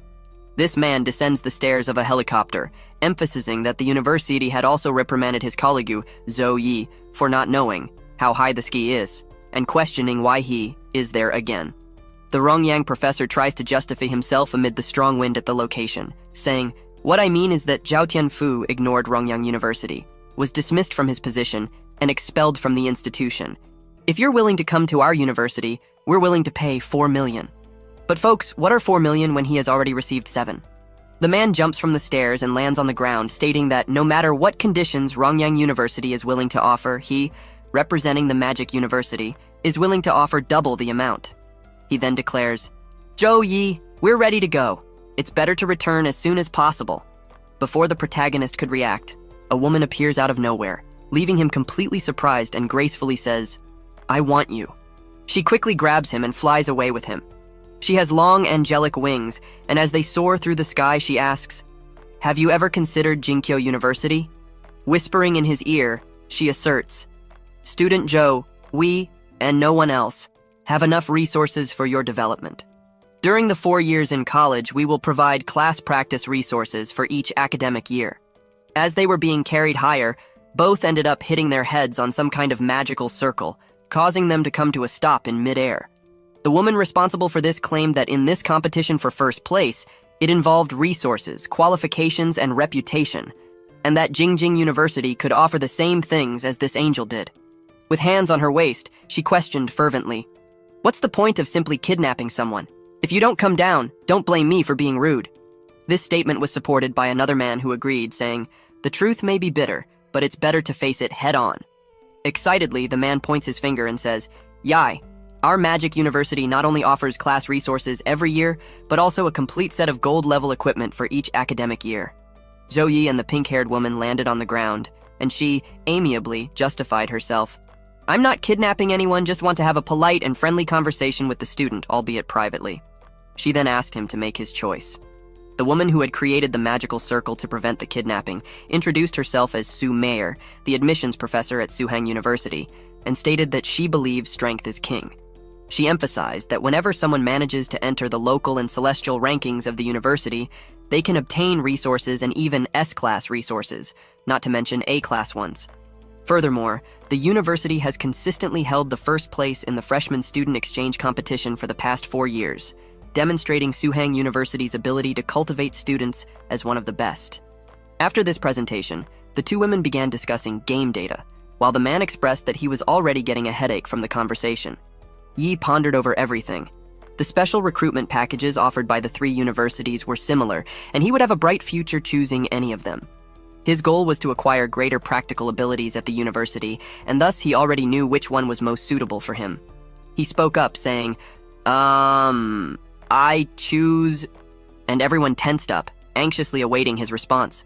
He revealed that he chose Suhang University, and this answer, of course, left the responsible professor a bit surprised. Quickly, she opened a special enrollment scroll from the university and asked him to take a look and sign if there were no issues. The other two professors were a bit frustrated due to the consistent choice of Suhang University by students. The girl emphasized, "Well, if you can't adapt to Suhang University, you can transfer to Jingjing." But quickly, the woman reprimanded her, calling her a wretched thief. Meanwhile, our protagonist was surprised by the level of magic the professor possessed, as only high-level individuals cast spells without a wand. Zhou Yi took advantage of the situation and revealed that he had a question, curious to know her level, and with a satisfying smile, she replied, "Level 42 and a level 2 mage." This left him a bit confused, stating that she didn't even look 30. In response, she informed him that the world outside is vast, and upon arriving in Suhang, he would see many powerful and young individuals. Quickly, he opened a smile and said, "Very well," and began signing without a second thought. After obtaining the system, he would find no match among his peers, and upon entering the university, he would undoubtedly encounter many challenges to progress faster and become stronger. Seeing his joy in signing the contract, the professor was sure he was an interesting boy, as his fighting spirit was ablaze. In an instant, a magical circle sealed the contract, solidifying the agreement between both parties. She took back the scroll, informing him that he had a week to pack, and she would pick him up herself later. "What? Is university assistance this fast?" exclaimed Zhou Yi, surprised. The professor winked, explaining that, of course, special students receive the highest level of training as early as possible so they can improve even faster and perform better in the National Freshman Student Exchange Competition. Some time passed, and our protagonist was accompanying two people, one of them pushing his sister in a wheelchair. They arrived at the house they had been given, and his sister's surprise was so great that she exclaimed, "Wow, what a giant room." Her brother was very happy with her reaction, and the secretary accompanying them said, "Mr. Zhou, this is a residence provided by the government of Dao City. It has 3 floors. The second floor has a special training room, and the third has a large terrace and a complete recreation area, totaling almost 1,000 square meters." He then mentioned that he would leave them to not disturb them, and they could rest well. But before he could leave, Zhou Yi asked him to stay a little longer because he had something to ask. He explained that his sister had not fully recovered and was still very weak, even though Qing took care of her personally. He hoped the secretary could also help take care of her for a while. The secretary's actions were of great honor, bowing with a smile. The car was already waiting for Yi, and the professor observed as he bid farewell to his sister. He said, "If you're having difficulties, remember to call me immediately. The elixir given by the priestess must be taken every week, and you might forget. In a few days, Secretary Zhou will make preparations for you to go to school, so you should always listen to him." His sister's response was to cover her ears and claim that everything being said was blah blah blah, a tantrum that was promptly reprimanded by a cheek pinch from her brother, forcing her to say, "Ouch, I heard. Entering the car, his heart tightened as he saw his sister getting farther away through the car window, and the professor quickly realized that it was the first time he was distancing himself from her in this way. She asked him to get ready, and quickly everything around him became a blur as the car sped through a teleportation portal, heading straight for the city of Suhang, a university city. There, various portals were transporting different types of transportation, from cars and ships to spaceships, bringing in countless people. And one of those cars belonged to Zhou Yi, which moved so rapidly that he had to hold on tightly. "No need to rush. There's no need to use the magical teleportation circle, right?" he asked, still confused. He remembered that it was the military who controlled the use of magical teleportation. Even the priestess who took care of his sister always needed to request authorization for the temporary use of a mini teleport. But the professor justified it, saying that the university is associated with the military region, and for this reason, they have large flows of teleportation, which occasionally is very convenient and safe. Upon arrival, he found himself near several rocky structures next to a large portal, where everyone passed through a sign welcoming them to Suhang University. "Wow, this is quite extravagant," exclaimed our protagonist, still amazed. He was still looking around, amazed at the many people heading in the same direction, when the teacher said, "Come on, you need to check in." Suddenly, a kick was aimed at Zhou Yi, who quickly dodged, narrowly avoiding it. As he analyzed what had been thrown at him, he saw a girl upside down. He realized it was a girl who had kicked the man, sending him flying. She had a pouty expression. With fury in her eyes, she said confidently, "I've already told you I don't want to talk to you." She had everyone's attention at that moment and continued, "That kick was a warning. If you bother me again, I won't go easy on you." The young man was stunned, his eyes still spinning, and he couldn't even compose himself. People around him laughed and said, "Young Master Zhen has met his match this time. He's always trying to attract newcomers every semester, and he finally got what he deserved, thank goodness." Witnessing this scene, Zhou Yi found himself thinking that this girl had magical standards and a demonic lineage. The teacher, at that moment, warned our protagonist, explaining that many students and teachers at the academy spoke different languages and instructed him not to be too surprised to see them in the future. Zhou Yi wasn't concerned about it, but he emphasized, "Even if they are from other races, as long as they are on the side of humanity, I won't be hostile to them. I won't hold a grudge against an entire demonic race just because of my father." It didn't take long before fire suddenly appeared in her hands, along with a card on which she stated it was her student ID. He took the card still with some doubts. Ranking? Score? Then she began to explain the academy's structure. First, there's the ranking. Each year has its own ranking, and the stronger you are, the higher you are classified. Freshmen are ranked based on their performance in the exam, and he was in first place, as the strongest of the semester. However, this ranking is temporary, as there will be a competition for the newcomers in a month, and everything will be rearranged according to the results. She stared at him for a moment and said, "From today, you will be everyone's target. Everyone will be after your position." In response, Zhou Yi stared back with a smile and shining eyes, saying, "Since I'm in first place, I don't plan on leaving that position." Then the teacher continued to explain that the next aspect is the scoring system. Freshmen receive scores based on their ranking, which can be used to purchase meals, equipment, potions, and skill books, among other things. If you have enough points, you can get whatever you want. In addition to the ranking, there are 2 ways to earn points. First, the point missions. You can use your identification card to access the mission board and check out some suitable missions, and upon completing the mission, you will receive points. The second is the celestial and terrestrial rankings, where they receive a fixed amount of points based on the ranking. She continued to explain, saying, "There are 5,000 students in Suhang, and many want to enter the celestial and terrestrial rankings. You cannot be arrogant." As she explained all the details, they saw some students entering a room where there was a large portal. She emphasized that in addition to everything she had explained, Suhang has 3 realms. The first realm is the Goblin Dungeon, with the entry level ranging from 17 to 21.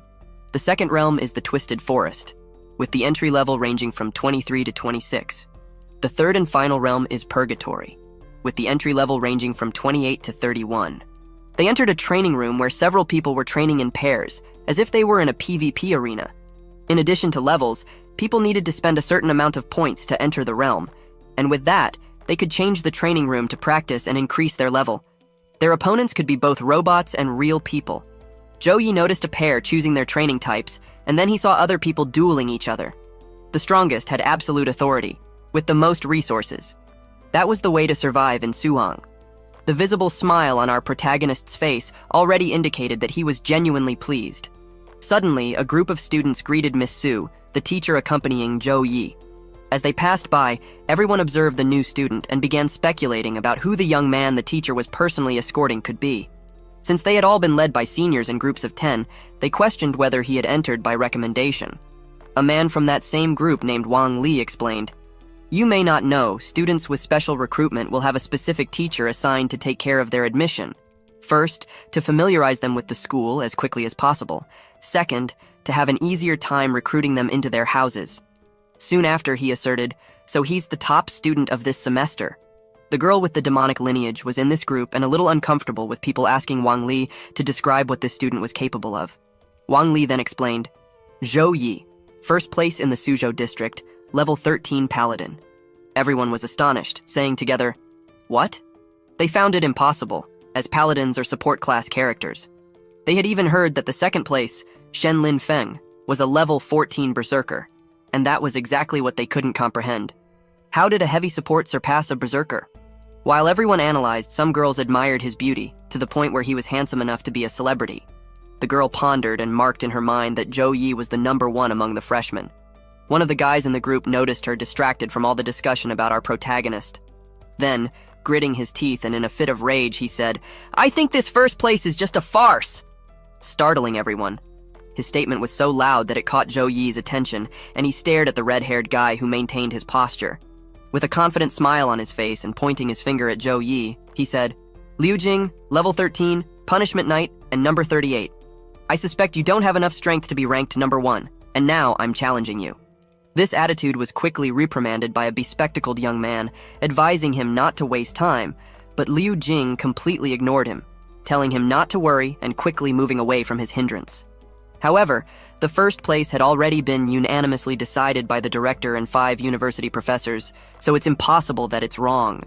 People said that Liu Jing wanted to use the number 1 spot as his stepping stone because the Paladin is not a strong class, and it wouldn't be strange for people to want to step on him for that reason. Zhou stared at him and responded to his challenge by asking, "Why should I accept your challenge?" In response, the young man asserted, "Because of 100 points, that's what you'll get if you beat me. But if you lose, you don't have to give me anything." Both had a malicious smile and were confident of victory. For Zhou Yi, he only thought, "For my historical future, I need to accept this challenge. But if I want to set an example, I need to be more ruthless. Only then will they remember." And so, our protagonist raised the stakes when he declared that he would have 300 points. His expression changed drastically, having a more intense look when he said, "I will fight you." The young man felt the immense power emanating from Zhou Yi, making him feel pressured in the environment, especially with the increased score at stake. If he lost, it would be a very high price to pay. A comment from the people watching was made, "I only got 400 points by ranking 40. Liu Jing is 38th, so his points must be very close to mine." In addition to concern about his score, the red-haired young man was worried about a particular person, causing even more astonishment in him. With the delay in responding to whether he accepted our protagonist's counteroffer, Zhou Yi ended up turning his back while saying, "If you don't have the courage, I'm leaving." But then the young man shouted, 300! Let's enter the ring!" Zhou Yi looked back with a fantastic smile and a penetrating gaze, saying, "Ah, so you do have some courage after all. But we don't need a ring." Our boy began to emanate his mana, enveloping his entire body in a golden light, and adjusting his hands, he commented, "If you don't drop to your knees in 3 moves, I lose." After this incredible proposal, the young man with red hair and our protagonist were face to face, ready to begin their battle in pursuit of 300 points. Teacher Su was among them, instructing that, after the count of 3 seconds, they could act, but without using lethal moves. This whole situation was observed by the passing students. Both stared at each other as the countdown continued, and upon reaching the number 1, the young man with red hair, Liu Jing, did not hesitate and advanced toward our young hero with a fearless look. He began to consider that the punishment knight resembles a paladin, as both are hidden classes derived from the knight class, but they stand out in distinct ways, with the former being more focused on causing damage while the latter is more support-oriented. For Liu Jing, this would be easy as long as he attacked quickly when the paladin wasn't strengthened. Liu Jing glanced sideways, hoping this action would be enough to catch the attention of that girl he had kicked earlier. "She'll look at me differently now," he thought. So he leaped, getting above our protagonist, and activated Bloody Cut. With all his strength, he descended with his sword, creating a red blade in the air, commanding it to fall upon his opponent. However, the impact toward Zhou Yi wasn't enough to make him budge. As the red-haired young man approached, he was met with a powerful kick to the stomach, which he could hardly believe. As a result, he was thrown away, so far that his body collided with the wall, causing significant damage. It didn't take long for him to fall to his knees, his body battered, and blood continuously gushing from his mouth. Zhou Yi took a deep breath and said, "Ugh, how boring." He had thought that Liu Jing had some trick up his sleeve, but it turned out he didn't even land a single blow. Everyone present was surprised and speechless at this, and quickly the red-haired young man's friend went to check on his condition. Upon examination, he turned to Miss Liu and informed her that Liu Jing had broken 5 ribs, was suffering internal bleeding, and had passed out. She, who was busy with the system cards and didn't show much concern, just asked for him to be taken to the priest for treatment, and then turned to Zhou Yi, inserting one of the cards and informing that the 300 points had been transferred to the student card. Everyone commented on how difficult it was to block the advance of the punishment knight with the bloody cut. And Zhou Yi had done it with just 1 kick, realizing that this was why he was number 1, with a power completely different from the other levels. This definitely caught the attention of that sweet girl who had demon ancestry and, upon seeing him, thought, "The difference in your strength stats is at least 20 points. So, she took the initiative and, despite feeling a bit embarrassed, approached him, calling out his name. He turned to her as she said, "Please, fight with me." At that moment, he activated his inspection ability and realized that she didn't have other lineages, but was also equipped with a legacy. Legacy was a type of class for weapons, and this was the first time our protagonist was seeing this. He definitely wanted to test her power, so he simply replied, "Okay?" It didn't take long for the place to fill up with people and that moment to be recorded. On one side, Zhu Yi had his mystical light warhammer, which had a 3-star gold quality, and on the other side was the Daring Girl, with an ancestral dark moon sword, a 3-star legacy quality. In the audience, comments were expanding. The freshmen are fighting as soon as they entered the school. Oh, they're just newbie duels. Approaching from that crowd was one of the captains of the Aurora Club, a level 29 lancer named Li Dongsheng. He greeted Miss Liu, asking why she was at the scene. The robot responsible for recording this battle began its countdown, starting the duel. At that very moment, the girl gripped her sword and advanced, the energy of her power emanating around her body. Shadow Cut was an ability that advanced towards the enemy at the speed of light, while Hurricane Strike lifted the hammer and swung forcefully, causing damage and knocking out nearby enemies. The energy of both was being concentrated in a way that everyone could feel the weight of their powers. She was enveloped in a purple aura, while he was wrapped in a golden aura. The girl's sword shimmered just like her. Sparks could even be seen all around, symbolizing the demonic slash. This ability covered the weapon with elemental darkness mana and unleashed a powerful slash of darkness towards the enemy in front of her. Zhou Yi had the impression that all of this would be fun, expressing a huge smile, then began swinging his hammer, saying, "Excellent. Finally someone I can fight with for real." As the girl reached him, she managed to dodge him, counterattacking. Both were using various techniques. While she attacked him from below, potentially knocking him out in the air, he attacked her head-on. Their movements were so frenetic that they jumped from side to side while facing each other non-stop. At a moment when they both attacked head-on, they expelled their energies, filling the entire environment. Several times their attacks hit the barrier that prevented them from being hit. As the fight unfolded, everyone watching was simply astounded, and Captain Sheng, who was also observing, wondered if what he was seeing was really a fight between two students. "Without a trump card, the spiritual swordswoman will soon lose," analyzed the captain, drawing the attention of another group representative who asked, "What do you mean? They seem evenly matched to me." While the swordswoman activated the enhanced blocking technique that absorbed the damage received, Captain Sheng explained that, initially, she would only block 1 out of every 3 strikes using her sword, as celestial weapon users typically fight by defending themselves, retreating, and constantly avoiding major attacks to preserve their stamina. When the opponent shows an opening, they strike immediately. However, our protagonist showed no signs of preserving his stamina, raising doubts for the captain. Either he's foolish or he's absolutely confident in his strength. Zhou Yi attacked once again with his hammer, limiting the swordswoman's movement and always forcing her to block the hammer, resulting in her being pushed back. She controlled her speed with the sword planted in the ground. It truly was a temperamental paladin fighting without holding back against a beauty. "I'm done warming up," Zhou Yi exclaimed as his energy materialized around him, activating his blessings like the gift of God, the gift of courage, weapon blessing, dawn blessing, and the gift of protection. As they were activated by the system, his golden mana increased the intensity of his glow. The pressure of his power weighed on the environment, creating a luminous impact in the area, like a tunnel enveloping Zhou Yi. As the swordswoman felt this pressure, she realized that this was the true strength of our protagonist.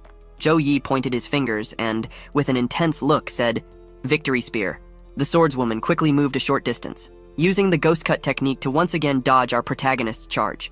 With a smile on his face and his eyes sparkling, Zhou Yi knew she would use that move, and then prepared something surprising.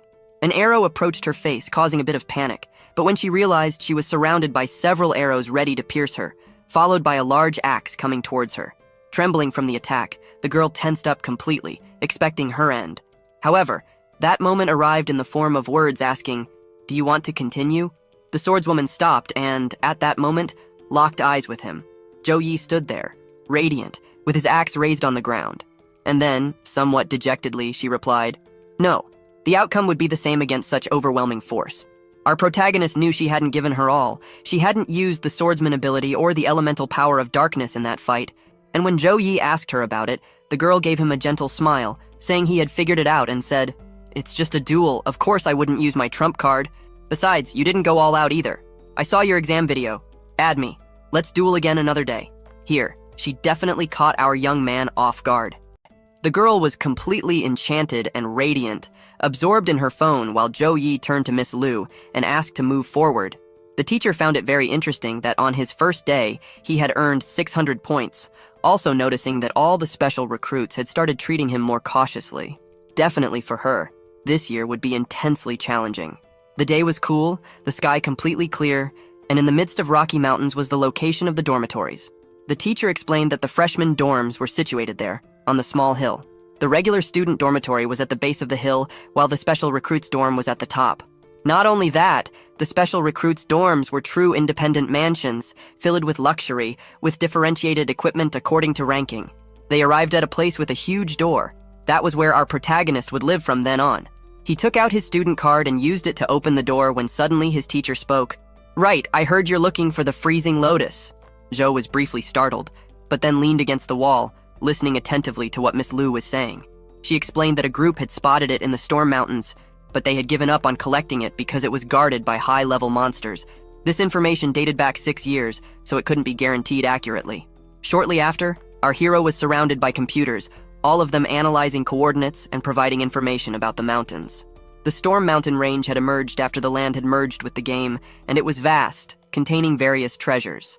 Its flora and fauna were exotic, to the point that even tertiary awakening classes didn't dare to enter it lightly. For Zhou Yi, his current strength would only allow him to face high-level monsters. However, the system rewarded him with a life-saving item after completing the exam, the ability to resurrect after death. Considering this, there was no more hesitation. He decided that he would set out after acquiring some skills and equipment. Zhou Yi clicked on the computer, being taken to a categories screen that showed him 10 results from his search. The computer recognized our protagonist as rank 1 and displayed all the Holy Knight abilities that could be studied for free. These were Sacred Light, Sacred Punch, Light Protection, Light Shield, Sacred Retaliation, Light Ball, and Sacred Healing Wind. Our protagonist moved the mouse to the side, opting to buy the physical damage immunity skill, an ability that could be used without weapons and seemed quite reliable to him, along with a long-range attack skill.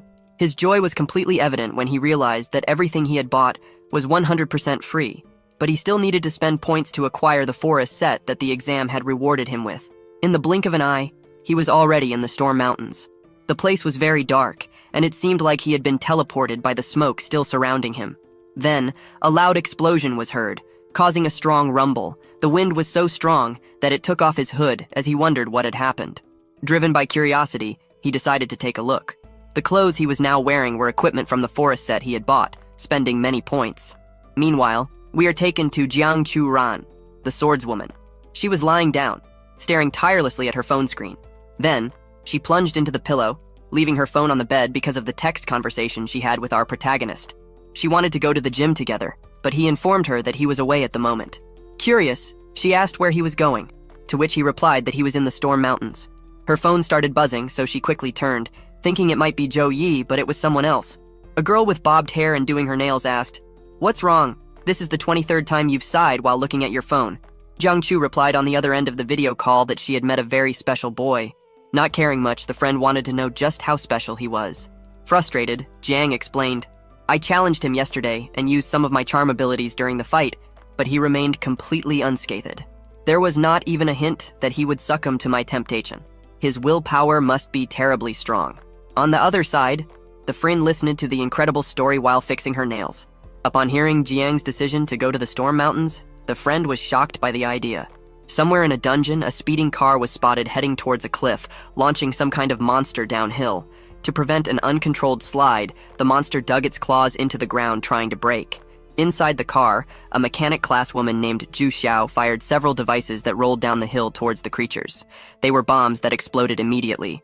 Only one of them managed to escape, jumping away from the explosion, but its luck was short-lived, as inside the car was also a summoner named Tian Run, who summoned the Spirit of Frost to attack it. The creature, with agility, dodged the attacks, reaching the car by leaping from side to side. From inside the vehicle, Xiao shouted, "Time is up!"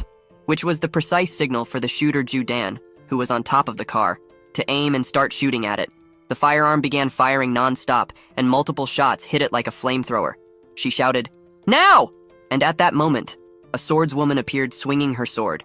Her name was Su Qing Lian, and she landed after landing several blows on the creature. Mechanic Xiao, seeing the excellent teamwork they had performed, celebrated with her friends, saying they had succeeded. However, at that moment, Tian summoned an ice shield, shouting to everyone, "Move!" It seemed that not everything was over, as the creature unleashed a fire blast almost hitting Lian, who managed to dodge it. However, the shot hit the car, striking the shield and flipping it completely. That shot destroyed the entire path, leaving a trail of fire up to the car where they were. The summoner summoned a spirit to help lift the car so she could get out, while Xiao checked her body right there. When Tianrun asked if everyone was seeing it, an alert was issued, warning of something coming up behind her. They were demons, one of the 5 other extremely violent races that loved devouring living beings. They were above her, opening their mouths for another shot, and that group had used all the cards they had up their sleeves, but they only managed to kill 4 of them. Faced with that fearsome creature, they wondered, will we really meet our end here? The creature then unleashed a fire blast like a dragon towards the girls, but our hero arrived riding a wolf that leaped from side to side towards them as well. With conviction, he said, "Sacred storm," and a glowing cross held the fire like a shield. Behind the creatures, another similar cross appeared, confusing them. Then, a whirlwind of fire began to form, surrounded by several crosses. At the center of this hurricane were the creatures, groaning in agony. Our protagonist emerged with his forehead glowing, saying, "Light converges, the storm falls." And so it happened. A bright sword fell from the sky towards the vortex, plunging with all its might into the ground and causing a great impact, throwing debris in all directions. Zhou Yi was mounted on a large white wolf, his expression conveying as much power as he possessed. Our hero caressed the wolf as if giving permission to act, and then the wolf opened its mouth as in a roar, releasing a chilling power that completely extinguished the fire spreading through the area. Witnessing this impressive display of strength, the girls were left speechless, filled with doubts about him. Zhou Yi approached them, extended his hands, and activated his slow regeneration, gradually making the girls feel better. Su Qinglian held her summoner friend, looked at our protagonist, and said, "Thank you, Zhou Yi. I never imagined you would acknowledge us." The Blue Phoenix team was one of the 3 main teams in the school, and of course, our hero knew that too. With a smile on her face, Lian felt embarrassed by his response, but soon her expression changed, and she asserted that, although her light element could have an oppressive effect on their opponents, they were still dangerous and needed to return to base to refuel together. Zhou Yi had already explored all the external areas for a month, but still had no news about the Frozen Lotus. He was concerned about the rookie competition starting in 3 days, and could only continue his search after that event. With his hands tied, he could only confirm that they indeed needed to return to base. So, she turned to her friend, gave her a signal, and she nodded. Then, Lian crossed her arms, surrounded by a mechanical blue energy, and with a concentration of wind in the area, she said, "Soul scream of metal, echoing ghost speed soul, giant glow of mecha spider." Below her, a circle formed, and by saying recombination, a mecha spider materialized before them. This robot was simply gigantic, leaving both Zhou Yi and the accompanying wolf enchanted. The mechanic climbed on top of her summon, urging them to enter because they had no more time to waste, while the swordsman just thought, "Is she falling for these traps? Look at those cheaters." They swiftly traversed the DG with the mecha, while our protagonist asked Qing Lian, "Are there demons right at the beginning of the storm range?" She replied, "Our team has entered the outer area of the range many times, but this is the first time we've encountered them." Then, Zhou Yi concluded that this could mean the demons were coming from a deeper area in the mountains, or even from a nearby dimensional rift that had released them. Qinglian confirmed and said this would need to be reported to the military base once they returned.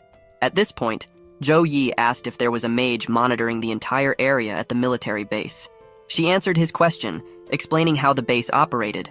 There are many monsters in the storm range, and to prevent them from escaping and reaching the cities, there's a refueling and trading base built by the military force at the entrance, and the army guards the mage tower that monitors the movements of monsters in the mountains. But the demon levels are very low. Zhou Yi listened attentively but couldn't believe they were low level. Level 20 platinum demons cannot be considered low level, no matter how you look at them.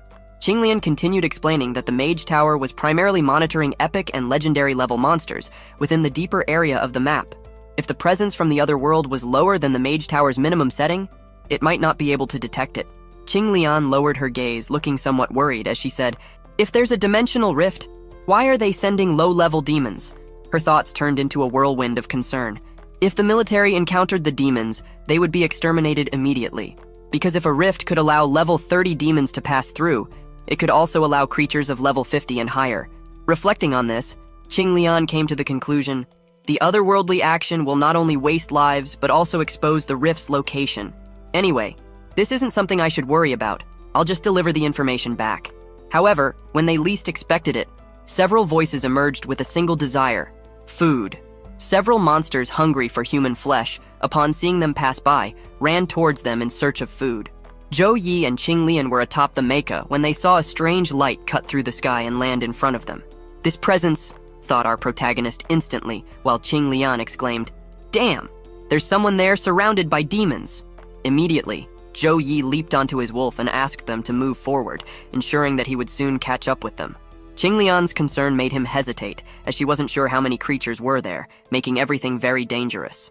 However, the wolf propelled itself in a leap, and quickly he and our protagonist were far away from them, and the only thing they could hear was the increasingly faint voice calling their name. Wrapped in his intense and bright energy, he could only think of one thing: I can't forget this presence. Why is she here? In the distance, a group of people sat in a circle, conversing in the middle of the forest. They discussed the presence of more than 20 platinum demons in the area, referring to a girl who wouldn't last long. They were unsure whether they should help her or not. Someone suggested they shouldn't, as they were trapped there and couldn't even protect themselves. A noise broke the silence, catching everyone's attention, and at that moment someone said, "Judging by her strength, if she manages to escape from the demons alone, she will surely have a bright future." The girl they were referring to was surrounded by several demons, her fight already seeming to have begun, as intense smoke hovered around her from the fierce combat. She frantically wielded her sword, but the creatures managed to dodge, yet she didn't give up. This young girl was our demon descendant, Jiang Churan. Clenching her teeth, she realized that these creatures had discovered the time limit of her ability and were surrounding her without attacking, precisely to drain her strength. Moreover, they moved in groups of 10, scattered across the plain, not counting those she had already eliminated, and yet more and more appeared, instantly filling their ranks. Surrounded, she concluded that there was no chance of escaping back to base. One of the creatures, with yellow horns and 4 eyes, opened its mouth and lunged towards her. Jiang Churan needed to defeat it before her succubus power faded. Then, she heard someone say, "Let thunder fall," followed by a golden light from the sky, consuming the demon before her eyes. The dust turned yellow, and several holes formed in the ground upon impact. While in her succubus transformation, she locked eyes, recognizing whose power it was. She could see Zhou Yi arriving atop a swift wolf. He raised his hand to unleash a new attack and shouted, "Jiang Churan, step back!" One of the demons roared so loudly that the sound waves became visible, shaking everything around. Jiang Churan had to cover her ears to avoid further damage. That roar transformed the entire body of that monster into berserk, a body of fire. The roar of that creature allowed it to gain even more strength, and they all advanced towards them. Jiang Churan shouted, "Zhou Yi, run! This is the demon's berserk mode!" She enveloped herself in a purple aura, knowing that the demon's power had doubled and that Zhou Yi couldn't fight against it. In her mind, only one idea echoed: if I self-destruct, there's a 90% chance I can kill it and protect Zhou Yi. However, our protagonist grabbed her by the waist and placed her on his lap, still mounted on that wolf. She, enchanted, just called out to him, "Zhou Yi," seeing him maintain his heroic stance. And the blow that had been prepared for her was wasted on the ground. Zhou Yi uttered, "Punishment of light," and everything around him started to glow golden, with several beams coming from the sky, punishing everything they encountered on the ground. With each hit, an explosion. Zhou Yi, who was a little further away, said, "No wonder everyone wants to be a magic class. Killing monsters from a distance is great." But things weren't over yet. The creatures continued to come without stopping, advancing across the terrain more and more, focused on the divine Paladin. It wasn't long before Zhou Yi and Jiang Churan were surrounded by a significant number of those hideous creatures, totaling 180 demons. He thought, I can use area skills to deal with them, but now they're scattered. We made a lot of noise, and all the demons from the plains have gathered here. Strategically, Zhou Yi placed his fingers, activating his golden power on the girl's forehead and said, "Jiang Churan, go left to attract the demons. Don't focus too much on engaging in combat." But she was still stunned by everything happening. "Zhou Yi," she quickly said. But slow regeneration had been activated, giving her the blessing of dawn, blessing of weapon, and God's gift. She knew that these were all buffs from the Holy Knights team. Still riding on the White Wolf, he managed to check his current stats and realized all the buffs he had gained, providing him with a 25% increase in all attributes. But she could barely analyze everything because our protagonist said, "Go." He was eager to put his plan into action. He dismounted, leaving her with it, and charged forward with his hammer towards the nearby creatures that were already waiting for him, their mouths open and ready to attack. But the creatures received such a strong and central blow that they seemed as if they had been caught. That's when he activated his aura, and with his golden eyes shining, raised his double-ended hammer and threw it at them, causing a strong explosion of friction from all sides. From Jiang Churan's perspective, she could only see his shadow and thought, incredible. Every statistic was increased by 25%. It's almost like doubling my power. As far as I know, no holy knight at level 16, not even at level 25, can do this. But at that moment, it was no longer time to think about anything else. She needed to do exactly what he had asked, and it was at that moment that one of the creatures positioned itself in front of her, and now, with Zhou Yi's golden aura, she felt even stronger to face it. His wolf also fought, grabbing one of the monsters with its mouth and throwing it away, while Jiang Churan blocked one of the attacks from the creature with her weapon. Meanwhile, Zhou Yi was striking blows in all directions, destroying a portion of the creatures once and for all. A thick smoke spread across the battlefield, but there were still living monsters stealthily approaching from behind. One creature drew a large sword and advanced toward him, wielding it towards his neck, catching him off guard. However, a purple aura swirled around the area and caused the sword that was about to pierce our protagonist's neck to be thrown away. The one responsible for this was our dear Jiang Churan with her Shadow Whip. This ability concentrated demonic miasma into a whip-like form in her hand and was used to strike the enemy, causing great damage, in addition to dark damage. Zhou Yi looked at her, thinking, classes with holy light really attract most demons. Most of the plain demons have already been drawn here. I can use this now. Suddenly, Zhou Yi activated an ability that looked like a football charged with his golden energy. This ball passed by Jiang Churan, surprising her, but she soon realized it was a protective field called Level B plus Sacred Light Protection. It protected teammates within the sphere of holy light at a certain distance and granted immunity to physical damage for a certain period. He shouted for her to stay within the area while he invoked the Sacred Cross. Zhou Yi radiated with a strong glow of his divine energy, and the cross had been successfully summoned. Summoning the holy light in the form of a cross behind him caused continuous sacred fire damage to all enemies within a certain distance. His skill was already at level 7 with a range of 200 meters. The light from the cross shot out and struck all those creatures, causing them to groan loudly in pain. Jiang Churan was surprised to see this and supported our protagonist from afar. However, there were still some larger creatures ahead of him. Like giants, they challenged him, and Zhou Yi, confident, simply chanted, "Under the holy light all darkness will be defeated. The light converges, the storm falls." His cape billowed with the intensity of that concentrated power, and the golden light grew even stronger, maintaining the sacred cross behind him.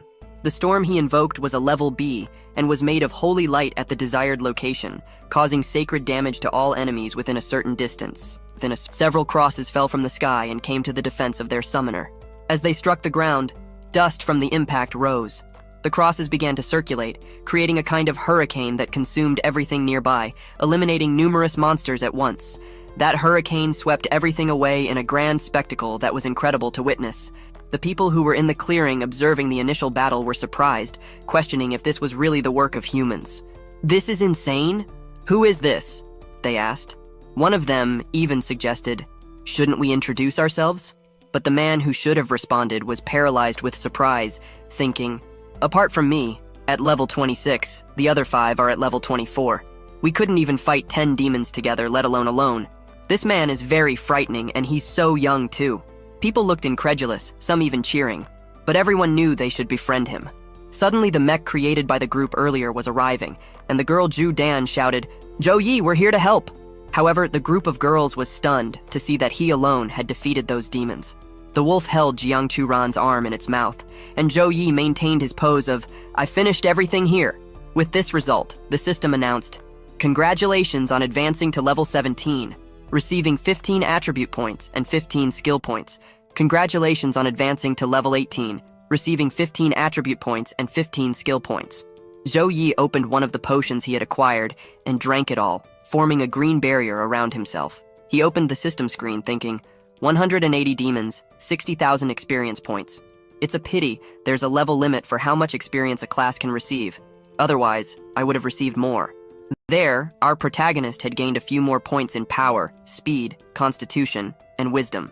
Zhou Yi, holding the bottle he had drunk from, thought, "My mana has increased a lot, but I have many high-level skills and it's still not enough. I should ask the teachers what to do when I return to school. They must have a solution for this." In that field marked by an incredible show of strength, one of the girls from the group asked, "Zhou Yi, did you handle all of these?" And another one even stated, "Your strength is a bit beyond my imagination." However, his attention was focused on Jiang Churan, as she could barely stand, falling to the ground. And that's when they asked, "What's wrong with her?" She had overused her power, depleting all her strength. Suqing Lian, the swordswoman from the girls' group, asked, "Did you face any strong demons just now?" And in response, Zhou Yi said, "The ones with the highest level among the demons I killed are the golden ones, level 23. There are no tough enemies." Lian pondered over what our protagonist said, which made him notice and ask what could be wrong with that. It was then that she explained, "The Demon Legion has a general, just like the human army. If the general is not here, it means the main troops of the Demon Legion are not here. We should not stay here. We must return to base to restock immediately." Everyone agreed immediately and followed the path. Just behind the bushes, some people were still frightened, and one of them asked, "Boss, I think they're leaving. Should we come out now?" He confirmed. But as they left that place, they felt something strange, a strong presence, but they didn't know what was wrong. The boss stated, "That densely concentrated demonic aura." With widened eyes, they knew it was a legion of demons. The group stood before a blood-red glow when they realized that various demons were approaching. A creature resembling a dragon called Demon Spawn, level 30 and of legendary type, and another called Flying Fire Dragon, level 24 and of the golden type. Neither of them had classified abilities. With their appearance, an emergency alert was issued at the base. One of the on-duty personnel quickly grabbed the radio and shouted, "Confirmed invasion from another world, level 4. All troops prepare for combat. Confirmed invasion from another world, level 4. All troops prepare for combat." The alert was heard by everyone, and promptly some of the best players were on the scene, and several announcements were made. Snow Dragon Corps' Night Squadron. Cease training immediately. Gather at the Teleportation Plaza. Snow Dragon Corps Pre-Squadron. Be ready to initiate rescue operations and keep your mana full. Snow Dragon Corps Logistics Squadron. Initiating Magical Core and Magical Shard relocation. Snow Dragon Corps Mage Squadron. Location locked at 11, 14, 54, and 1505. Constructing large-scale teleportation formation. Quickly, a combat force was prepared, and everyone was already in their teleportation circles, all of this being commanded by Major Shu Yuzhou. The Major drew his sword and shouted a speech. "I will be a sword that cuts through all thorns. I will be a shield that protects my land." And so, everyone present repeated, "I will be a sword that cuts through all thorns. I will be a shield that protects my land." Elsewhere in that universe, a legion of demons was also forming in front of a throne, where their leader would likely be. One of the creatures brought news, stating, "Every demon in the legion is personally chosen by me. I only lost a dozen or more people in my half-year time on Earth, but in the final phase, before we returned to the sacred realm, hundreds of our people were killed." Seated on the throne, that creature was a skeletal demon, its body covered in thorns and what looked like eyes inside its mouth. He said, "There's half a day left before we can return. I'll allow you to act freely before we depart." And so, the entire legion thanked their majesty with a loud war cry. A menacing voice declared, "I will never forgive them," atop a large, thorny white dragon. "I will take your souls and burn them with the fires of hell," he said, as he gazed down at the group of humans below him. With a flick of the fingers from that demonic being atop the dragon, a great legion of demons was summoned, from various different levels including Platinum, Gold, and Legendary. Lian analyzed all the information about those creatures and began to think about what she saw. Golden Gray Demon Knights, Platinum Gray Demon Mages. Quickly she turned to our protagonist and said, "The Blue Phoenix team will protect you. Find an opportunity and escape immediately." Our boy was somewhat confused, but the girls simply confirmed, "That's right, you must survive." Lian led the team, knowing that Zhou Yi was the most powerful genius she had ever seen. An elite person like him was worth protecting with their own lives. But what they didn't expect was for a magical circle to start opening up, bringing with it the Snow Dragon troop. The Phoenix Squad was excited to recognize them and said enthusiastically, "The Snow Dragon troop are people above level 30 who have undergone their second awakening, and even the Major is a level 51 warrior who has completed his third awakening. We are saved!" Seeing this, our protagonist only thought, "If they could teleport, why didn't they come here?" The demonic voice laughed loudly and declared, "Don't worry, humans. Your army cannot breach the barrier of my magical formation." This information left Lian puzzled, thinking that this could be something impossible, but the reality was that the circles were forming farther and farther away from a red barrier. One of the soldiers even asked, "What's wrong? How did the landing point deviate so much?" Another person who touched the barrier explained, "This is the demon's large-scale barrier formation, the Dark Firewall. Once opened, the internal space cannot be teleported into, and external attacks will also be blocked." She turned to him with concern and said, "We need at least 2 troops to have the power to break it, or we can only hope it either ends or dissipates." The Major was already on the scene, and the first thing he could think of was, how long do we need to wait? The waiting time was worrying. 5 minutes could be too late, so he took a deep breath and ordered, "Find and record the information of the people inside. Once the battle ends, contact their families to collect their remains." He knew people didn't stand a chance and expected the worst. At that moment, Zhou Yi's system reported that legendary demons had been detected and new completion missions had been created. The mission was, kill the demon's offspring. He would receive a grade S talent as a reward, along with fortifying medicine. Our protagonist smiled, thinking, a new completion mission. It's finally here. So he took his position, activating his aura, ready to face this new challenge.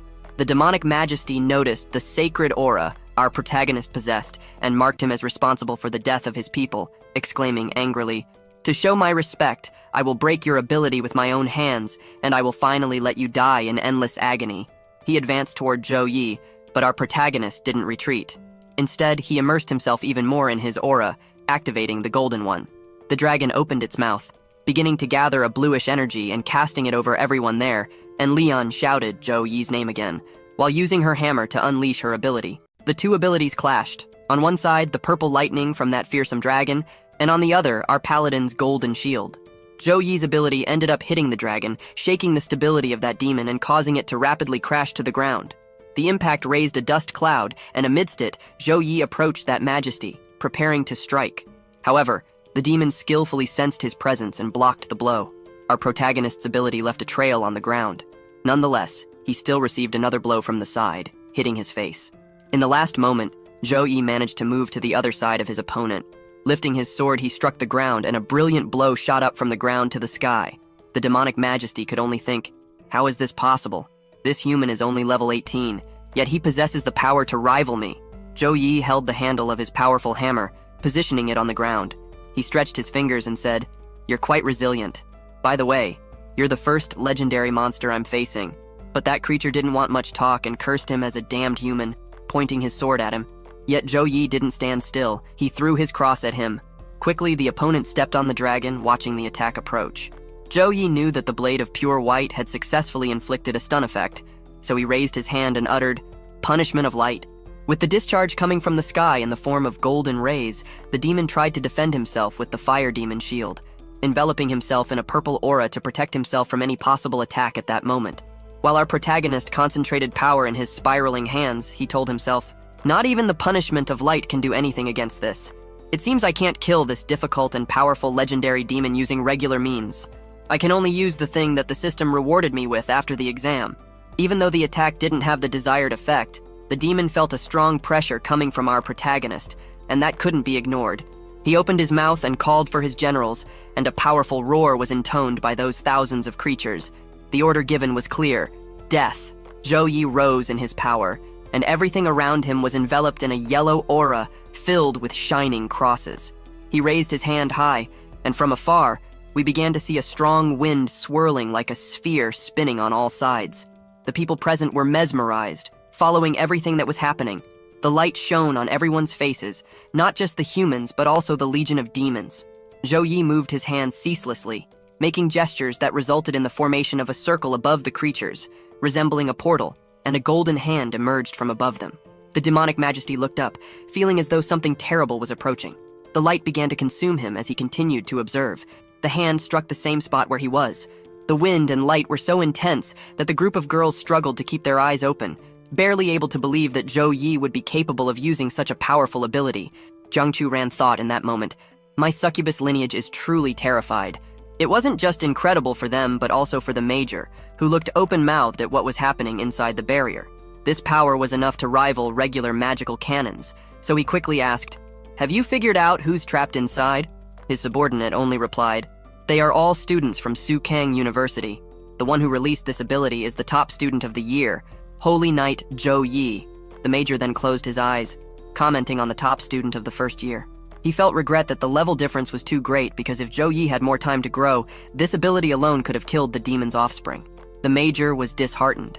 That demon roared loudly, not accepting the humiliation he suffered. He began to invoke a purple demonic aura, proclaiming, "How dare you offend the great Urimas? A horrendous cry echoed from that demon, commanding the entire legion of fire demons to advance. Then, the creatures in great number also activated their auras, thirsty for blood and terror. Numerous demons surrounded Zhou Yi, and if we didn't know he was the protagonist, we would also fear for the life of the #1 ranked player of the first year. The majesty of those creatures mocked, "Stay calm, he's just an 18-level holy knight." And the mage agreed. That's right, he must have exhausted his mana after multiple battles. Without mana, we can defeat him with our numbers alone. However, Zhou Yi's expression indicated the opposite. Despite his ability, Hand of God, having consumed all his mana and his mana recovery being slow, he trusted himself. It was then that he revealed his ace in the hole, the ability Divine Invocation. This secret ability of Holy Knights doesn't consume mana and isn't affected by passive abilities. By activating it, the user can tap into the power of the God of Light to boost all 4 stats based on body resistance. All Divine and Light abilities temporarily receive a 5-level increase. Additionally, health, stamina, and mana recovery increase 20-fold. This effect lasts for a period of time, entering a weakened state after it ends. And so he did. Suddenly, a beam of light, like a tunnel from the sky, broke through the demon's magical barrier, dissipating all hands trying to grab our protagonist. Some of those demons stood open-mouthed at what they were witnessing, while the demonic majesty also expressed surprise, asking, "What's happening?" In the midst of the light tunnel, several wings began to form, and ancient inscriptions circled among them. It was then that we saw the same golden-haired angel hold Zhou Yi. The feathers of his wings fluttered down like a beautiful rain, enchanting everyone present. Some even reached out their hands, hoping that the sweet feathers, bathed in golden light, would fall into their hands. However, as this happened, screams and cries of despair echoed among the demons. They were being consumed by divine light.